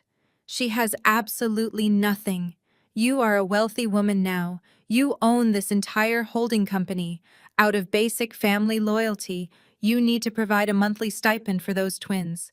They are innocent in all of this. They are Derek's children." "Derek's children," Fiona repeated. A slow, chilling smile spread across her face. It was not a smile of amusement. It was the precise surgical smile of a predator watching its prey step willingly into a trap. "Yes," Linda cried, leaning further over the desk. "Your niece and nephew. You cannot leave them destitute on the street." Fiona leaned back slowly in her high-backed leather executive chair. She looked at them with sheer clinical detachment. "You spent my entire life calling me a disappointment," Fiona stated, her voice ringing clearly in the large, quiet office. "For 11 years, you sat at the head of holiday tables and openly mocked my career. You told your country club friends I was a glorified bookkeeper. You made passive-aggressive jokes about my body, implying I was less of a woman because I could not give you the grandchildren you so desperately craved. You watched me endure countless rounds of painful, invasive fertility treatments. You watched me inject myself with hormones until my stomach was bruised and I was violently sick.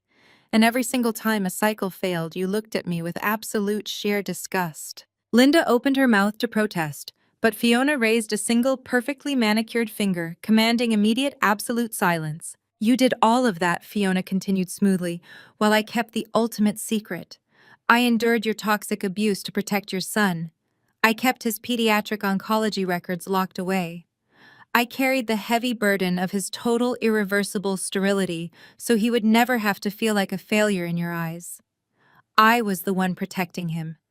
I was the one protecting your pristine family image." Richard swallowed hard, his eyes darting frantically around the room as the undeniable truth of Fiona's unwavering loyalty fully materialized in his mind. "And how did you reward that loyalty?" Fiona asked, her tone dropping into a deadly, razor-sharp whisper. "You worshipped Brittany's lies and punished my loyalty. You embraced a woman who saw your son as nothing more than an easy target. You bought her transparent lies about a biological miracle because your massive egos demanded it. You celebrated my replacement before the ink on the divorce papers was even dry. You actively encouraged Derek to drain his corporate accounts to keep her happy. We did not know. Richard stammered, sweat beating rapidly on his forehead. Fiona, I swear to God, we did not know he was stealing from the company to pay for her lifestyle. You knew he could not afford a custom Range Rover and luxury hotel penthouses on his basic salary. Fiona countered, instantly shutting down his weak defense. You chose to look the other way because Brittany played the part of the perfect fertile golden child. You wanted the fantasy so badly, you actively participated in destroying the reality we had built. Fiona stood up gracefully. She smoothed the front of her ivory suit jacket. She walked slowly around the massive obsidian desk, her heels clicking rhythmically against the polished hardwood floor. She stopped directly in front of Richard and Linda, looking down at them. You storm into my office and demand that I drop federal criminal charges, Fiona said, ticking the items off on her fingers. You demand that I forgive a $400,000 debt that you legally co-signed using your own business as collateral. You demand that I provide a monthly financial stipend for twins that are biologically impossible for your son to have fathered, twins that belong to a broke married club promoter. Linda gasped, the final shred of her delusion evaporating into the cold air of the office. She looked at Richard, her eyes wide with total, horrific comprehension. You are not asking for family loyalty, Fiona stated. You are asking me to finance your delusions. You are asking me to clean up the catastrophic mess you created by enabling your arrogant, entitled son. Fiona, I am begging you, Richard whispered, his voice completely broken, stripped of all its former power. We have absolutely nothing left. We will do whatever you want. We will publicly apologize to you. We will sign over our shares. Just let us keep our home. Let us keep our business. Fiona stared at him. Her expression was carved from solid ice. No, Fiona said simply. You spent my entire life calling me a disappointment. Now you get to live with your true legacy. Fiona turned her back on them and walked purposefully behind her desk. She reached out and pressed a small silver button on her intercom console. Send them in, she instructed. Less than 5 seconds later, the heavy frosted glass doors of the office swung open. A team of 3 corporate attorneys walked into the room. They wore dark, sharply tailored suits and carried thick leather briefcases. They moved with absolute military precision, fanning out as they approached the guest chairs where Richard and Linda sat frozen in terror. The lead attorney, a tall woman with a severe expression, pulled a stack of heavily stamped legal documents from her briefcase. She did not offer a polite greeting. She simply dropped the thick, heavy pile of paperwork directly into Richard's trembling lap. Richard and Linda Sterling, the lead attorney, announced, her voice echoing with absolute legal finality. You are hereby served with formal foreclosure notices regarding Sterling Commercial Construction. Due to your failure to produce the required $400,000 within the legally mandated timeframe, my client has officially executed the collateral clause on your foundational loans. We have officially seized all commercial assets, frozen your operating accounts, and initiated the rapid liquidation of your heavy machinery. Furthermore, the secondary lien on your personal residence has been activated, and eviction proceedings will commence immediately. Richard stared down at the documents in his lap. The bold red ink stamped across the front page screamed foreclosure and asset seizure. He could not lift his hands to touch the paper. His arms hung limply at his sides. His mouth opened and closed, but no words formed. Please, Linda wailed, slipping out of her leather guest chair and dropping heavily to her knees on the hardwood floor. She reached out, trying desperately to grab the hem of Fiona's tailored trousers. Please, Fiona, we will be homeless. You cannot put us out on the street. Fiona took a calculated step backward, ensuring Linda's frantic hands grasped nothing but empty air. She looked down at the weeping, shattered woman kneeling on her office floor. Security will escort you off the premises, Fiona stated, her voice as calm and steady as a ticking clock. Do not ever return to my building. 2 towering security guards in dark suits stepped forward immediately. They flanked Richard and Linda, their expressions stoic and unyielding. Richard tried to shrug them off, attempting to summon one last shred of his former patriarchal authority, but his legs trembled so violently he could barely stand. Linda wept openly, her sobs echoing down the pristine glass hallway as the guards firmly guided them toward the executive elevators. The polished steel doors slid shut on their devastated faces, sealing the absolute destruction of the Sterling family legacy. Fiona remained at her obsidian desk, her posture perfect, her expression completely serene.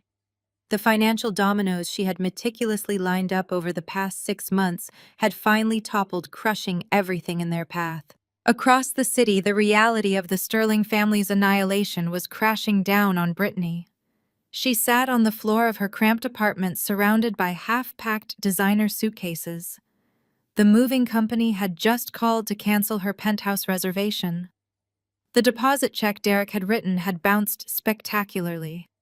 When she tried to use the Platinum corporate credit card to rebook the movers, the automated system informed her the account was permanently closed due to suspected fraudulent activity. Brittany frantically scrolled through her phone, checking her banking applications. Every single account linked to Derek was frozen. Her personal savings account held less than $40. She was pregnant, her rent was 3 weeks past due, and the property manager had already slipped a bright pink eviction warning under her front door. She had spent the last 6 months living in a complete delusion, believing she had secured a permanent ticket to the elite upper class. Now she was staring at absolute destitution. But Brittany possessed a highly predatory survival instinct. She had built a modest social media following over the years by posting heavily filtered photos of her luxury shopping sprees and five-star dinners. She knew exactly how the internet worked. She knew how much the public loved a tragic story, especially one featuring a vulnerable pregnant victim and a wealthy, cold-hearted villain. If she could not extract cash from Derek or his bankrupt parents, she would extract it from the public. She would weaponize her followers and launch a digital crusade against the woman who had ruined her perfect setup. Brittany set up her professional ring light in the center of her dim living room. She deliberately wiped away her expensive makeup, leaving dark, pathetic smudges under her eyes. She messed up her perfectly styled hair so it hung limply around her pale face.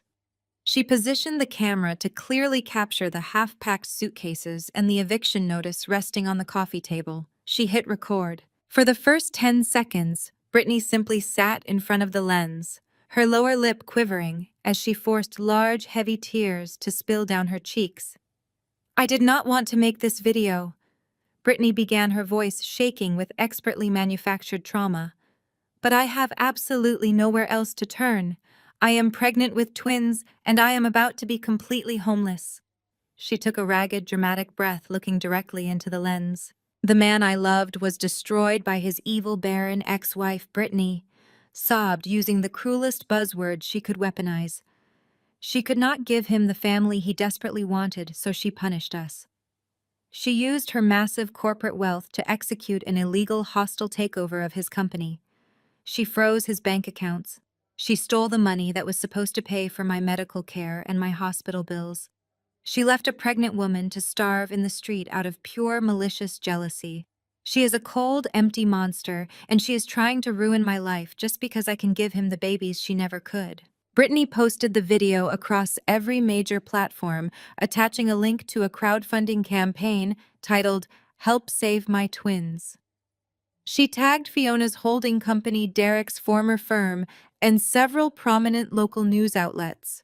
The internet reacted with terrifying, predictable speed. Within 3 hours, the video had amassed over 2 million views.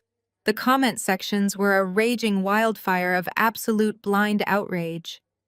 Thousands of anonymous users flooded Fiona's corporate social media pages, leaving highly abusive comments threatening her life and demanding she return the stolen money to the vulnerable pregnant mother.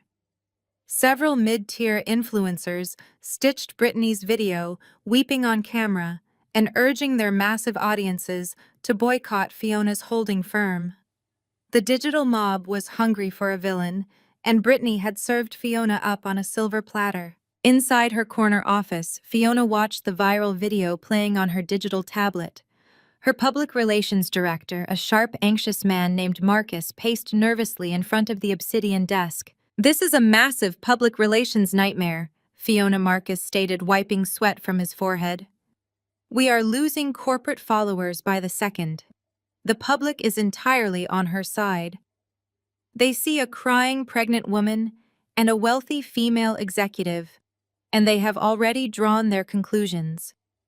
We need to issue a highly sympathetic apology immediately. We need to offer a small financial settlement to make this go away. If we do not kill this story right now, it will impact our quarterly shareholder meetings." Fiona locked the screen of her tablet and set it face down on the desk. She did not look worried. She looked profoundly bored. "We are not issuing an apology," Marcus Fiona stated, her voice as hard as diamond. "And we are certainly not offering a financial settlement to a grifter who just publicly defamed my entire corporation."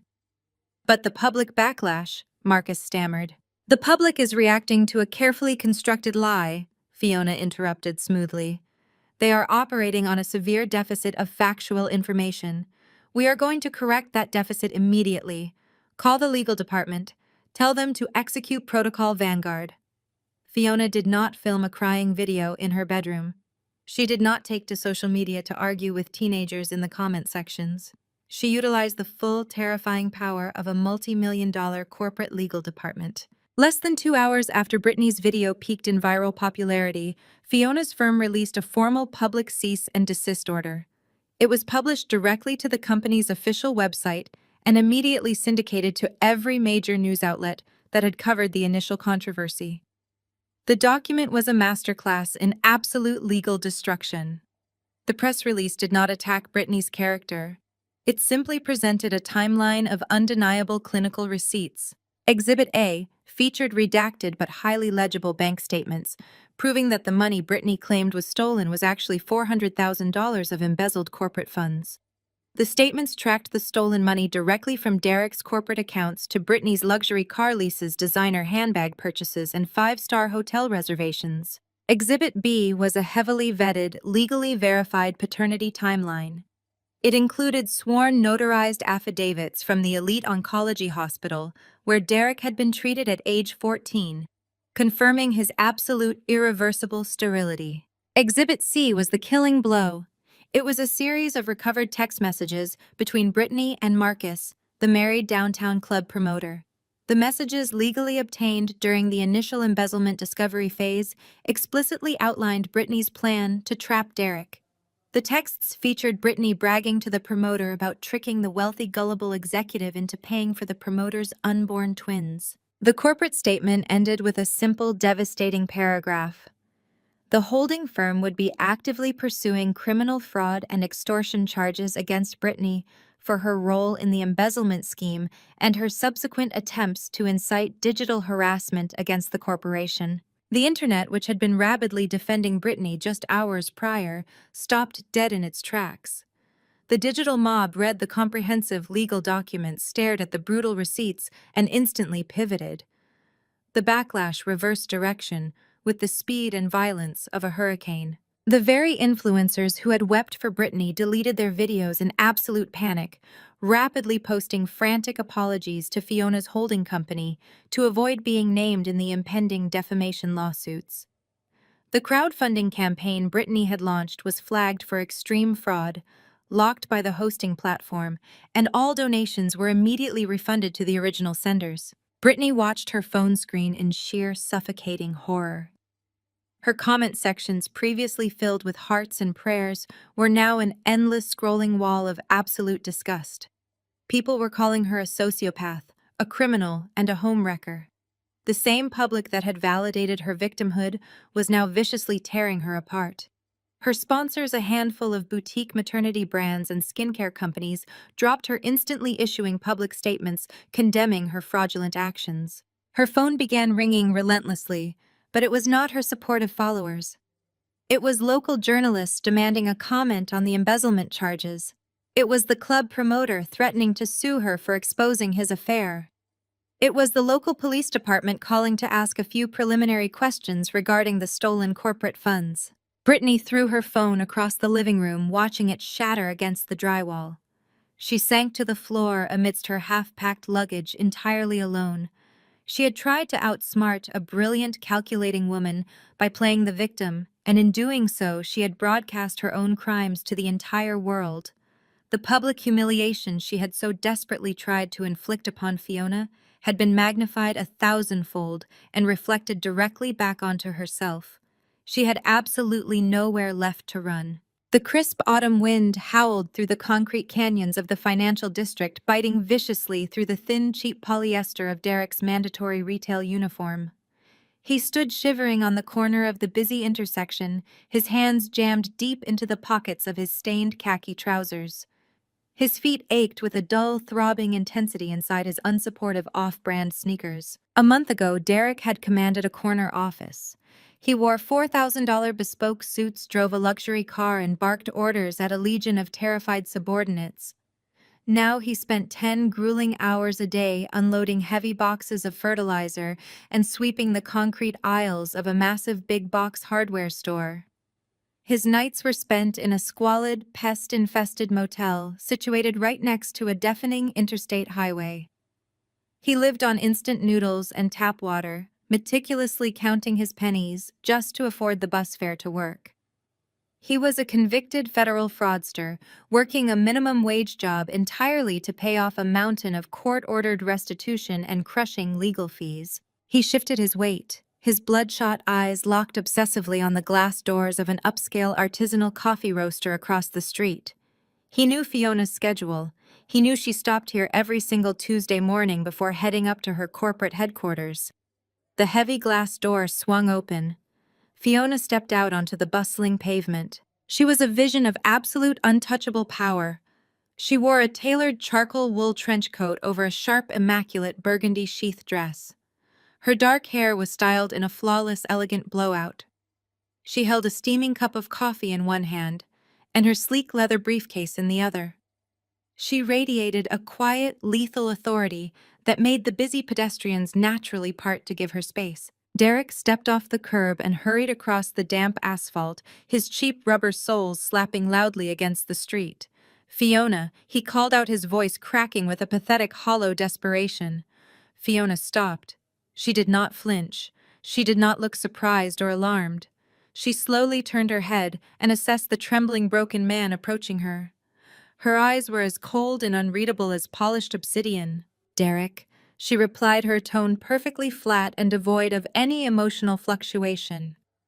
"You are blocking the crosswalk." Derek shrank under her glacial gaze. He looked at her immaculate, wealthy presentation, then looked down at his own frayed collar and stained uniform. He reached out a trembling hand, stopping just short of actually touching the sleeve of her expensive coat. "Fiona, please." Derek begged, his voice dissolving into a wet, ragged sob. "I just need 5 minutes of your time. I have been waiting out here in the freezing cold all morning. I am begging you.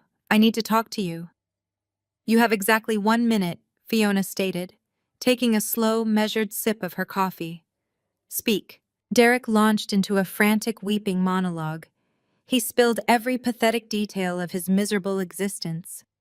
He told her about the roaches in his motel room, the agonizing back pain from unloading freight trucks, and the sheer humiliation of serving customers who used to be his corporate peers. Then he shifted the blame. "She manipulated me!" Fiona Derek cried, gesturing wildly with his hands.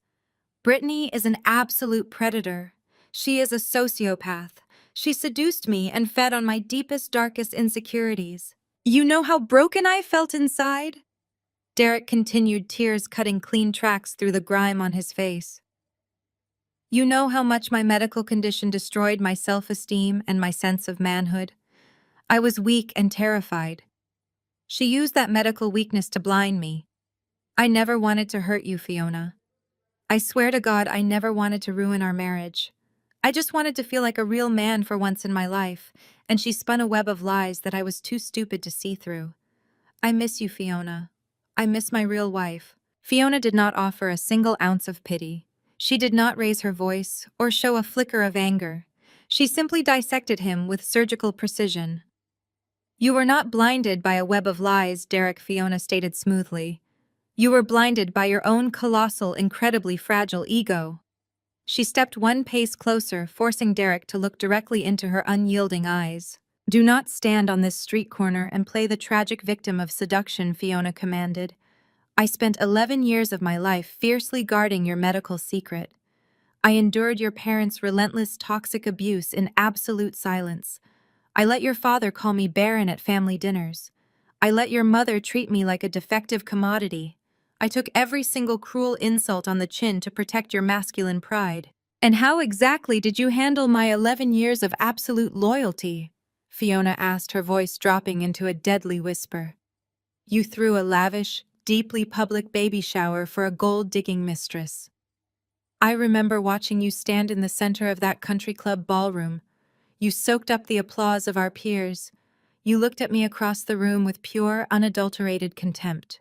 You threw my devotion into the dirt just to experience a fleeting moment of cruel, fabricated glory." Derek choked on a sob, dropping heavily to his knees on the cold concrete. Pedestrians walked past, giving the weeping man in the retail uniform a wide, uncomfortable berth. "I was out of my mind," Fiona Derek bawled, clutching his hands tightly to his chest. "I was not thinking clearly." "You were thinking perfectly clearly the day you handed me the divorce papers," Fiona corrected, her tone completely merciless. "I remember the exact look on your face. You smirked. You stood in our kitchen, puffed out your chest, and boldly told me you were finally trading up for a real family. You felt like an absolute king because you believed you had finally beaten me. You enjoyed hurting me, Derek. You reveled in the cruelty." "I have absolutely nothing," Derek wept, burying his face in his hands. "I am completely ruined. I have no family, no home, no money, and no future. My parents will not even look at me. Please, Fiona, I am begging you on my hands and knees. Just show me a fraction of the grace you used to have. Help me." Fiona looked down at the shattered remains of her former husband. She did not feel anger or sadness. She felt nothing at all. She reached into her designer leather handbag and pulled out her slim wallet. She smoothly extracted a crisp $5 bill from the fold. She held it out and let it flutter down from her perfectly manicured fingers. The green bill landed softly on the damp pavement right next to Derek's scuffed wet sneaker. "Buy yourself a hot coffee, Derek," Fiona said, her voice echoing with absolute icy finality. "It is going to be a very long shift at the hardware store. And remember, your embezzlement restitution payment is due to my holding firm on the 1st of the month. Do not be late." She turned on her heel and walked elegantly toward her waiting black town car, leaving him weeping uncontrollably on the bustling city sidewalk. The heavy oak doors of courtroom 4B swung shut with a resounding thud that echoed like a vault ceiling. Inside the expansive mahogany-paneled room, the atmosphere was suffocatingly tense. Derek sat rigidly at the defendant table, wearing a faded, poorly fitting suit he had salvaged from the back of his closet. His posture was completely defeated, his shoulders slumped forward, and his eyes fixed firmly on the polished wood grain of the table. He looked nothing like the arrogant tech executive who had once strutted through five-star restaurants and country club lobbies. He looked like a hollow shell of a man entirely broken by his own spectacular hubris. Behind him in the gallery sat Richard and Linda. The contrast between their current state and their former glory was staggering. Richard's face was drawn and pale, his once booming patriarchal chest now sunken beneath a wrinkled dress shirt. Linda clutched a crumpled tissue tightly in her trembling hands, her eyes darting nervously around the imposing courtroom. They had spent decades carefully cultivating an image of elite, untouchable wealth. They had thrown lavish parties, dictated social hierarchies, and looked down their noses at anyone they deemed inferior. Now they were sitting in a public gallery, terrified and waiting for a judge to determine the exact severity of their total financial ruin. The side doors opened and Fiona walked into the courtroom accompanied by a team of 3 elite corporate litigators. She did not look at Derek. She did not glance at Richard or Linda. She walked with the terrifying calm of a woman who had already won the war. She wore a tailored black wool suit with sharp, precise lines that radiated absolute authority. She took her seat at the plaintiff table, opening a slim leather folder with measured, quiet grace. There was no gloating in her expression. There was only the clinical detachment of an executive preparing to finalize a long overdue liquidation. Judge Harrison entered the courtroom, a formidable man with sharp features and a reputation for absolute zero tolerance regarding corporate fraud. The bailiff called the room to order, and everyone took their seats. The proceedings began with a swift, brutal efficiency that left Derek gasping for air. Fiona's lead attorney stood and immediately presented an airtight, meticulously documented case that intertwined the dissolution of the marriage with the catastrophic corporate embezzlement. "Your Honor," the attorney stated, projecting his voice clearly across the quiet room, "we are here today to finalize the absolute distribution of marital assets and to address the massive financial restitution required regarding the defendant's deliberate theft of corporate funds. We have submitted comprehensive financial audits, bank transfers, and signed affidavits detailing how Derek Sterling systematically siphoned $400,000 from accounts technically owned by his wife's umbrella corporation. He utilized these stolen funds to finance a secret luxury lifestyle for an unrelated third party." Judge Harrison adjusted his reading glasses and flipped through the thick binders of evidence resting on his elevated bench. He spent several long, agonizing minutes reading the highlighted sections of the financial forensics report. The silence in the courtroom grew so thick it felt physically oppressive. Derek stared at his hands, his breathing shallow and rapid. Richard wiped cold sweat from his brow while Linda squeezed her eyes shut, unable to watch the judge absorb the full extent of her son's profound deceit. Furthermore, the attorney continued, turning his attention toward the gallery where Richard and Linda sat, shrinking into the wooden benches. "We must address the foundational loans that launched the defendant's tech firm 5 years ago. Richard and Linda Sterling secretly co-signed these massive commercial loans, utilizing their own construction firm as primary collateral. However, forensic accounting has revealed a pattern of fraudulent loan maneuvering. They intentionally obfuscated their debt-to-income ratio to secure these funds, tying their personal and commercial assets directly to Derek Sterling's fraudulent corporate entity." Judge Harrison looked up from the documents, his expression twisting into a mask of pure, unadulterated disgust. He removed his glasses and pinned Derek with a stare so intensely furious that Derek visibly flinched. "Mr. Sterling." The judge began, his voice vibrating with poorly concealed rage. "I have presided over this court for 22 years. I have seen every variety of corporate greed, theft, and marital deceit. But your actions rank among the most repulsive and pathetically arrogant displays of entitlement I have ever been forced to review." Derek opened his mouth to offer a pathetic apology, but Judge Harrison immediately raised his hand, silencing him with absolute authority. "You do not speak in my courtroom, Mr. Sterling," the judge snapped. "You sit there and you listen. The financial records submitted to this court paint a very clear, very undeniable picture. 3 years ago, your tech firm was bleeding capital. You were weeks away from total bankruptcy. You were failing. And who stepped in to save you? Who injected millions of dollars in silent capital to keep your doors open and your employees paid? It was your wife. Fiona Sterling utilized the immense profits from her own fiercely successful accounting and holding firm to secretly prop up your failing business. She extended the same financial grace to your father's struggling commercial construction company, quietly underwriting the massive line of credit that saved him from total ruin." Judge Harrison leaned forward, resting his forearms on the heavy oak bench. "She saved your entire family from the brink of financial disaster. She kept your arrogant facade intact. She absorbed your family's relentless toxic judgment, all while serving as the invisible pillar holding up your entire world. And how did you repay this extraordinary loyalty and financial grace? You publicly humiliated her. You paraded a mistress in front of your social circle, and you stole $400,000 of Fiona's own money to buy designer luggage and penthouse suites for a woman who viewed you as nothing more than an easy mark. You are a profound disgrace, Mr. Sterling. The judge picked up his heavy wooden gavel. The air in the room grew completely still. Regarding the dissolution of this marriage, Judge Harrison announced, his voice ringing with absolute finality. I am ordering a total and complete asset forfeiture in favor of the plaintiff. Fiona Sterling will retain 100% ownership of the holding company, all associated corporate entities, all physical properties, and all intellectual patents. You are entitled to zero alimony. You are entitled to zero spousal support. You walk out of this courtroom with absolutely nothing but the clothes currently on your back. Derek let out a low, agonizing groan, burying his face in his trembling hands. Regarding the corporate embezzlement, Judge Harrison continued, his tone devoid of any mercy. The federal prosecutor has agreed to a highly specific plea arrangement.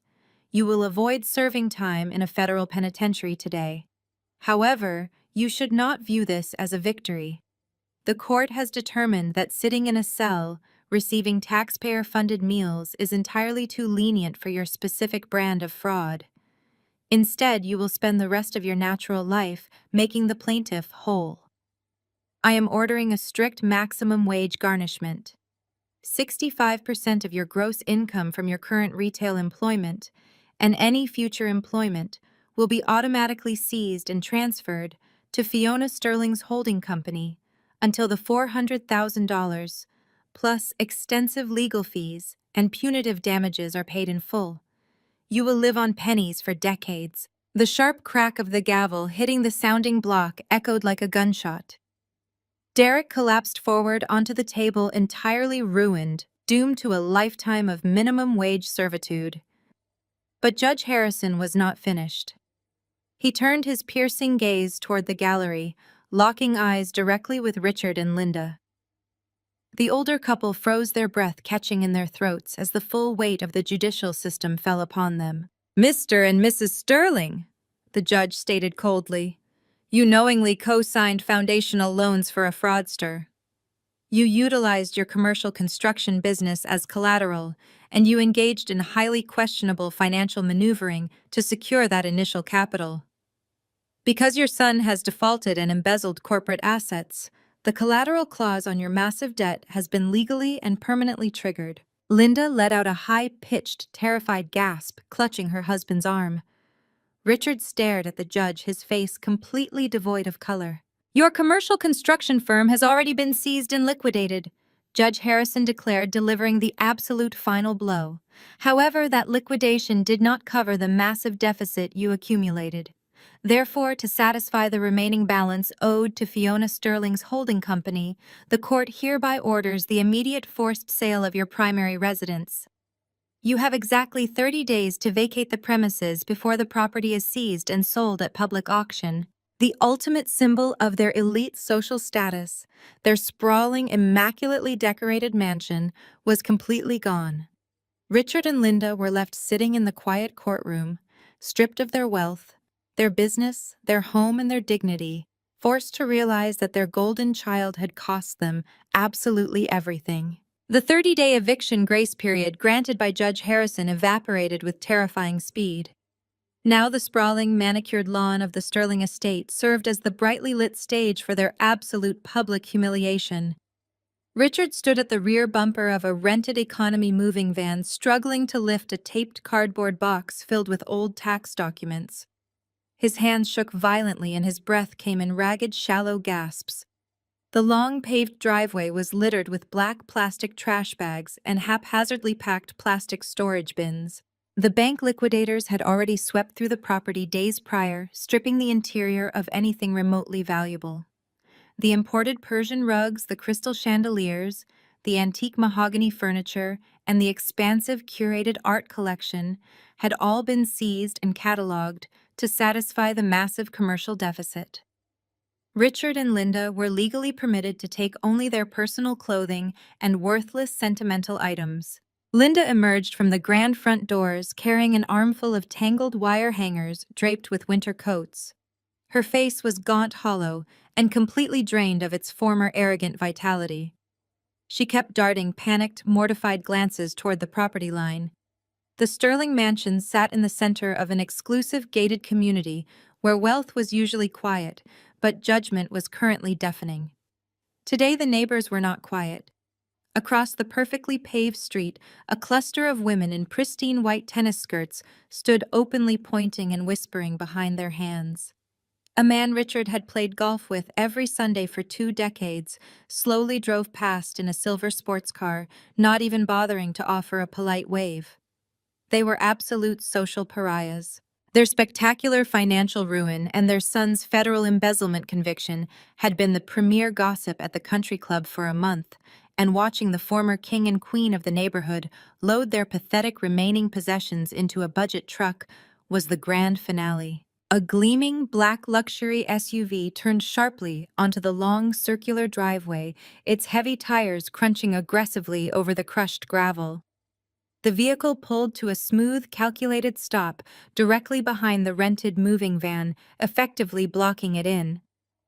Richard dropped his cardboard box. It hit the pavement with a dull thud, bursting open at a corner and spilling manila folders onto the concrete. Linda froze on the front steps, dropping her hangers entirely. The rear door of the luxury SUV opened and Fiona stepped out. She looked immaculate, wearing a tailored navy blue blazer over a crisp white silk blouse and sharply creased trousers. Her posture radiated the kind of effortless, untouchable authority Richard had always believed exclusively belonged to him. She was flanked immediately by 2 members of her elite legal team, the exact same sharp-suited attorneys who had delivered the initial foreclosure notices in her corporate office. Fiona did not look angry. She did not look vindictive. She surveyed the chaotic, messy driveway and the sweating, broken older couple with the detached, analytical gaze of a property developer assessing a newly acquired asset.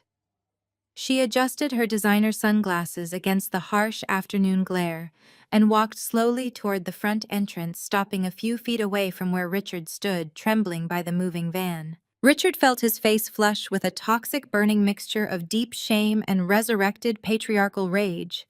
He wiped his dirty hands aggressively on his stained trousers and stepped forward, puffing out his sunken chest in a pathetic, desperate attempt to reclaim his territory. "Are you here to gloat, Fiona?" Richard snarled, his voice hoarse from physical exhaustion and lingering fury. "Is this what you wanted? You took our company. You took my son's future. Now you show up on the very day we are being thrown into the street like common criminals just to watch us suffer. Have you no basic human decency? Have you no shame at all?" Linda hurried down the front steps, standing slightly behind her husband's shoulder. "You are a monster, Fiona." Linda hissed, her voice vibrating with sheer venom. "We gave you everything. We welcomed you into our elite social circle. We treated you like a daughter for 11 years, and you systematically destroyed us over a simple misunderstanding. You want to see us cry. You want to see us broken and homeless. Well, take a good look and leave our property immediately." Fiona slowly removed her sunglasses, slipping them neatly into the breast pocket of her blazer. She looked at Richard and then at Linda, her expression entirely devoid of pity, anger, or amusement.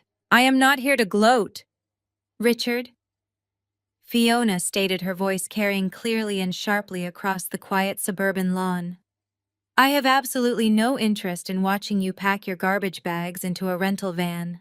I am a highly busy executive with a massive holding company to run. I am here performing a routine asset inspection." Richard frowned, his brow furrowing in deep confusion. "Asset inspection," he repeated. "The bank took this property. The court ordered it sold at public commercial auction to cover the debt your company activated. It does not belong to you anymore. You have no legal right to be standing on this driveway." "That is where you are factually incorrect," Fiona corrected smoothly, her tone perfectly level.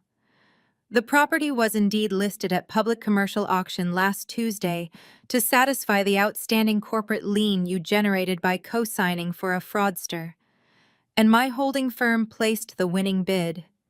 I outbid every single real estate developer in the state entirely in cash. I hold the permanent deed. I am the sole legal owner of this estate, and I am here to conduct the final property walkthrough before the new occupants arrive." The color completely drained from Richard's face. His knees buckled slightly and he had to lean heavily against the side of the dirty moving van to keep his balance. Linda let out a strangled, horrific gasp, covering her mouth with both trembling hands. They had believed the bank would sell the mansion to another wealthy family. They had desperately told themselves that at least the prestigious Sterling estate would remain an elite residential property, maintaining the high-class legacy they had carefully curated for decades. Knowing that Fiona personally owned their sanctuary was a psychological death blow. "You bought our home?" Linda whispered, her voice hollow and shaking. "What are you going to do with it? Are you going to move in here? Are you going to sleep in my master bedroom and host your corporate cocktail parties in my formal dining room just to mock our memory every single day?" Fiona shook her head, a faint clinical smile touching the corners of her mouth. "I have zero interest in living in a massive, tasteless monument to your profound arrogance," Fiona replied calmly. "I have secured much better, significantly more productive plans for this specific acreage." A modest silver sedan pulled into the driveway, parking neatly on the curb behind Fiona's SUV. A woman in a practical beige pantsuit stepped out, carrying a thick clipboard and a bright canvas tote bag. Fiona gestured toward the woman, inviting her to join them near the front steps. "Richard and Linda, I would like to introduce you to Sarah Jenkins," Fiona announced, her voice projecting clearly. Sarah is the Regional Executive Director of the Horizon Women's Coalition. They are a highly respected local charity that specializes in providing emergency transitional housing and comprehensive vocational support for single mothers facing sudden extreme financial destitution. Richard stared at the woman in the beige suit, completely failing to comprehend the introduction. "Why is a charity director standing in my driveway?" Richard demanded, his voice rising in sudden frantic panic. "Because I have officially transferred the deed of this property to her organization," Fiona stated, her tone ringing with absolute final authority. She reached into her blazer pocket, pulled out a heavy set of brass keys, and handed them directly to the director. "I am donating this entire estate to the Horizon Women's Coalition. Next week, they will begin converting your grand ballroom, your formal dining room, and your 6 luxury bedrooms into a multi-family transitional shelter. This mansion will serve as a safe haven for dozens of vulnerable single mothers and their young children to rebuild their lives free of charge." Linda let out a piercing, horrified shriek as the brutal reality set in. "No!" she screamed, lunging forward before Fiona's lawyers stepped swiftly, blocking her path. "You cannot do that. The Homeowners Association will block you immediately. This is an elite gated neighborhood. You cannot turn the Sterling estate into a homeless shelter. It will completely destroy our legacy. Our friends live here. Your legacy was destroyed the moment you co-signed a fraudulent loan to enable your embezzling, entitled son?" Fiona replied, her voice cold and completely unyielding. "The Homeowners Association has already approved the zoning variance due to the massive commercial endowment my holding firm attached to the charitable donation. Your country club friends watching from across the street right now are fully aware of exactly what this property is becoming. Your elite social status is entirely eradicated, Linda. Every time your wealthy neighbors drive past this massive shelter, they will not remember your lavish garden parties. They will only remember the spectacular, undeniable financial collapse of the Sterling family." Fiona turned her back on them, looking toward the charity director. "The building is yours, Sarah." Fiona glanced over her shoulder one last time. "Finish packing your trash bags, Richard. You have exactly 1 hour before my security team locks the gates permanently." Fiona turned and walked back to her SUV, accompanied by her legal team, leaving Richard and Linda weeping on the concrete, forever exiled from the kingdom they had built on lies. 6 months later, the relentless buzzing of the fluorescent warehouse lights served as the daily soundtrack to Derek's personal hell. He stood in aisle 14 of a massive discount hardware store, wearing a stiff neon orange vest over a stained polo shirt.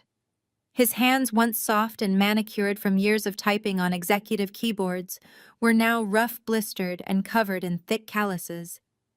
He hoisted a 50-pound bag of industrial soil onto his right shoulder. His lower back screamed in agonizing protest. He gritted his teeth and carried the heavy plastic sack toward a waiting flatbed cart. A customer snapped their fingers at him, Hey, buddy, I need 3 more of these loaded into my truck. Derek forced his eyes to the floor. Right away, sir, he mumbled, his voice completely devoid of the booming arrogance that had once defined his entire existence. He loaded the bags, his muscles trembling under the extreme physical strain.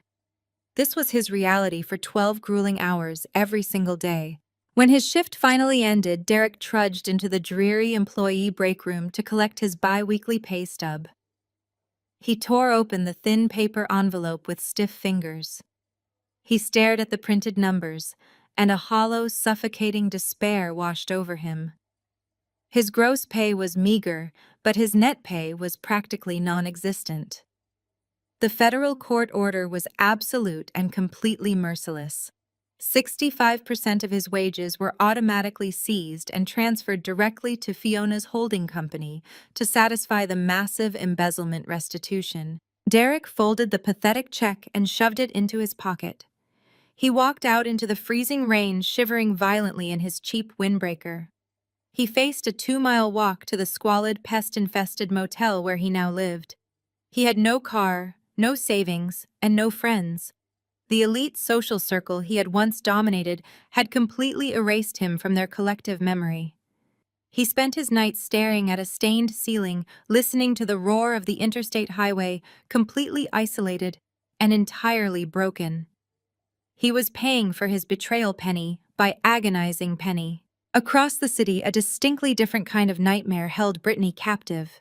The deafening stereo wails of 2 colicky infants bounced violently off the thin, uninsulated walls of a cramped second-floor apartment. Brittany sat slumped on a sagging floral sofa, wearing stained sweatpants and a faded t-shirt covered in baby formula.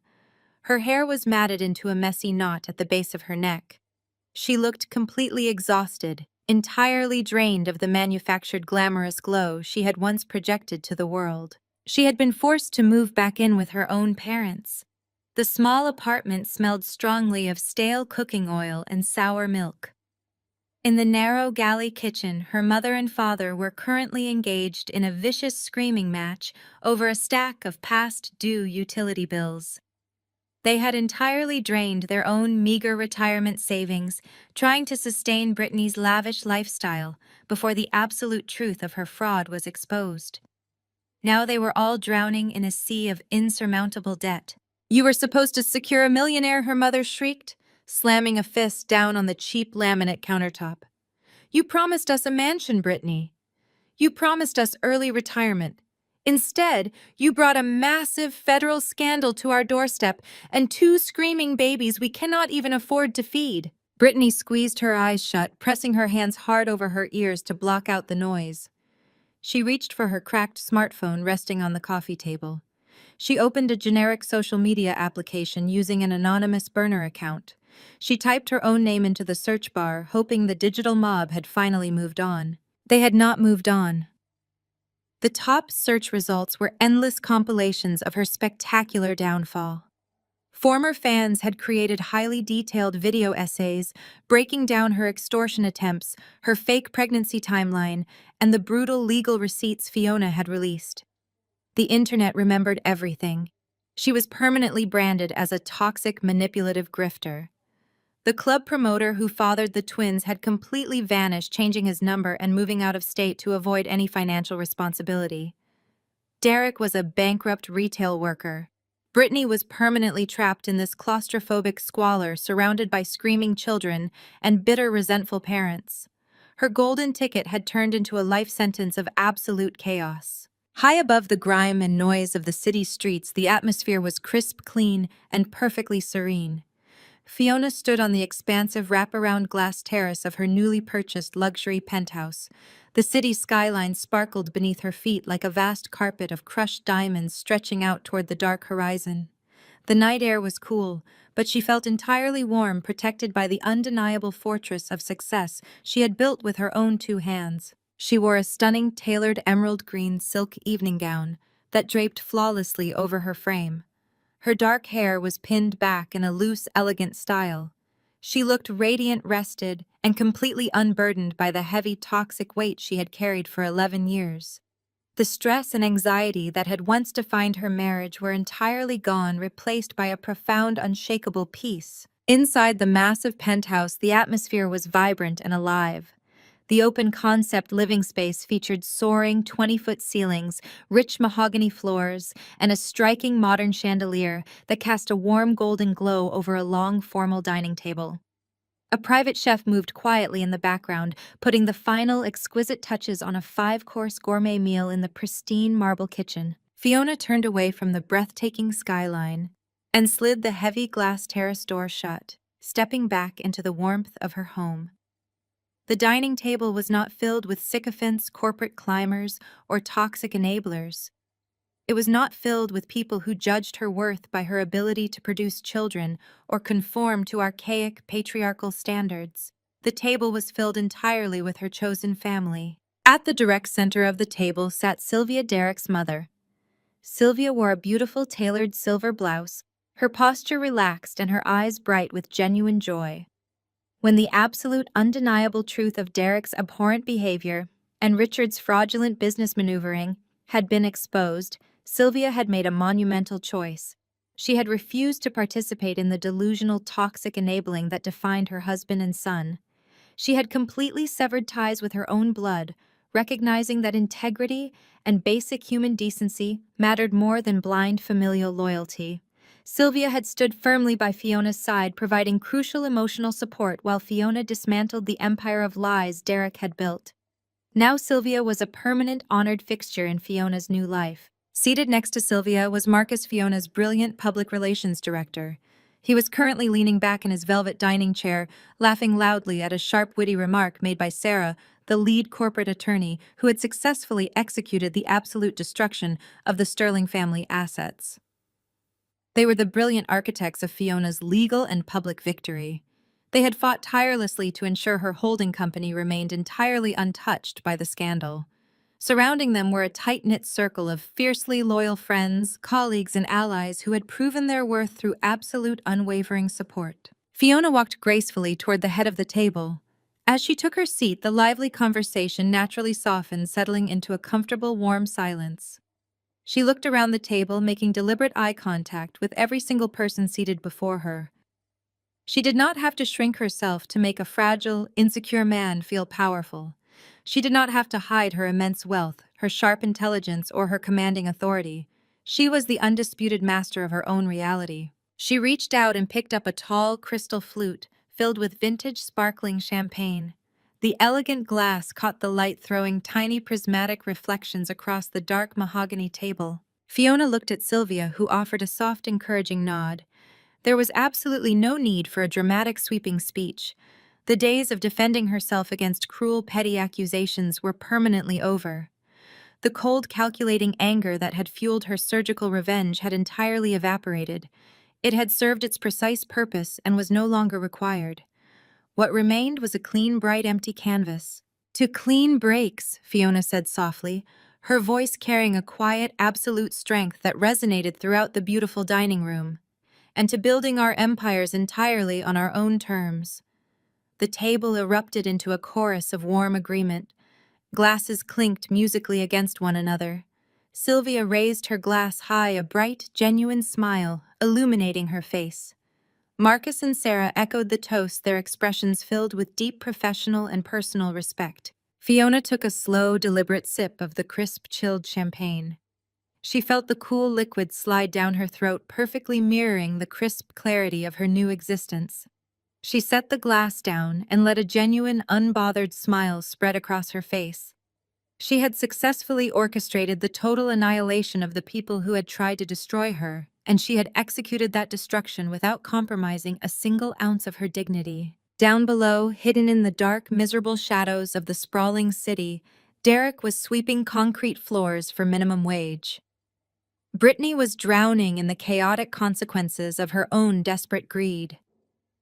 Richard and Linda were wandering the streets entirely stripped of their arrogant illusions.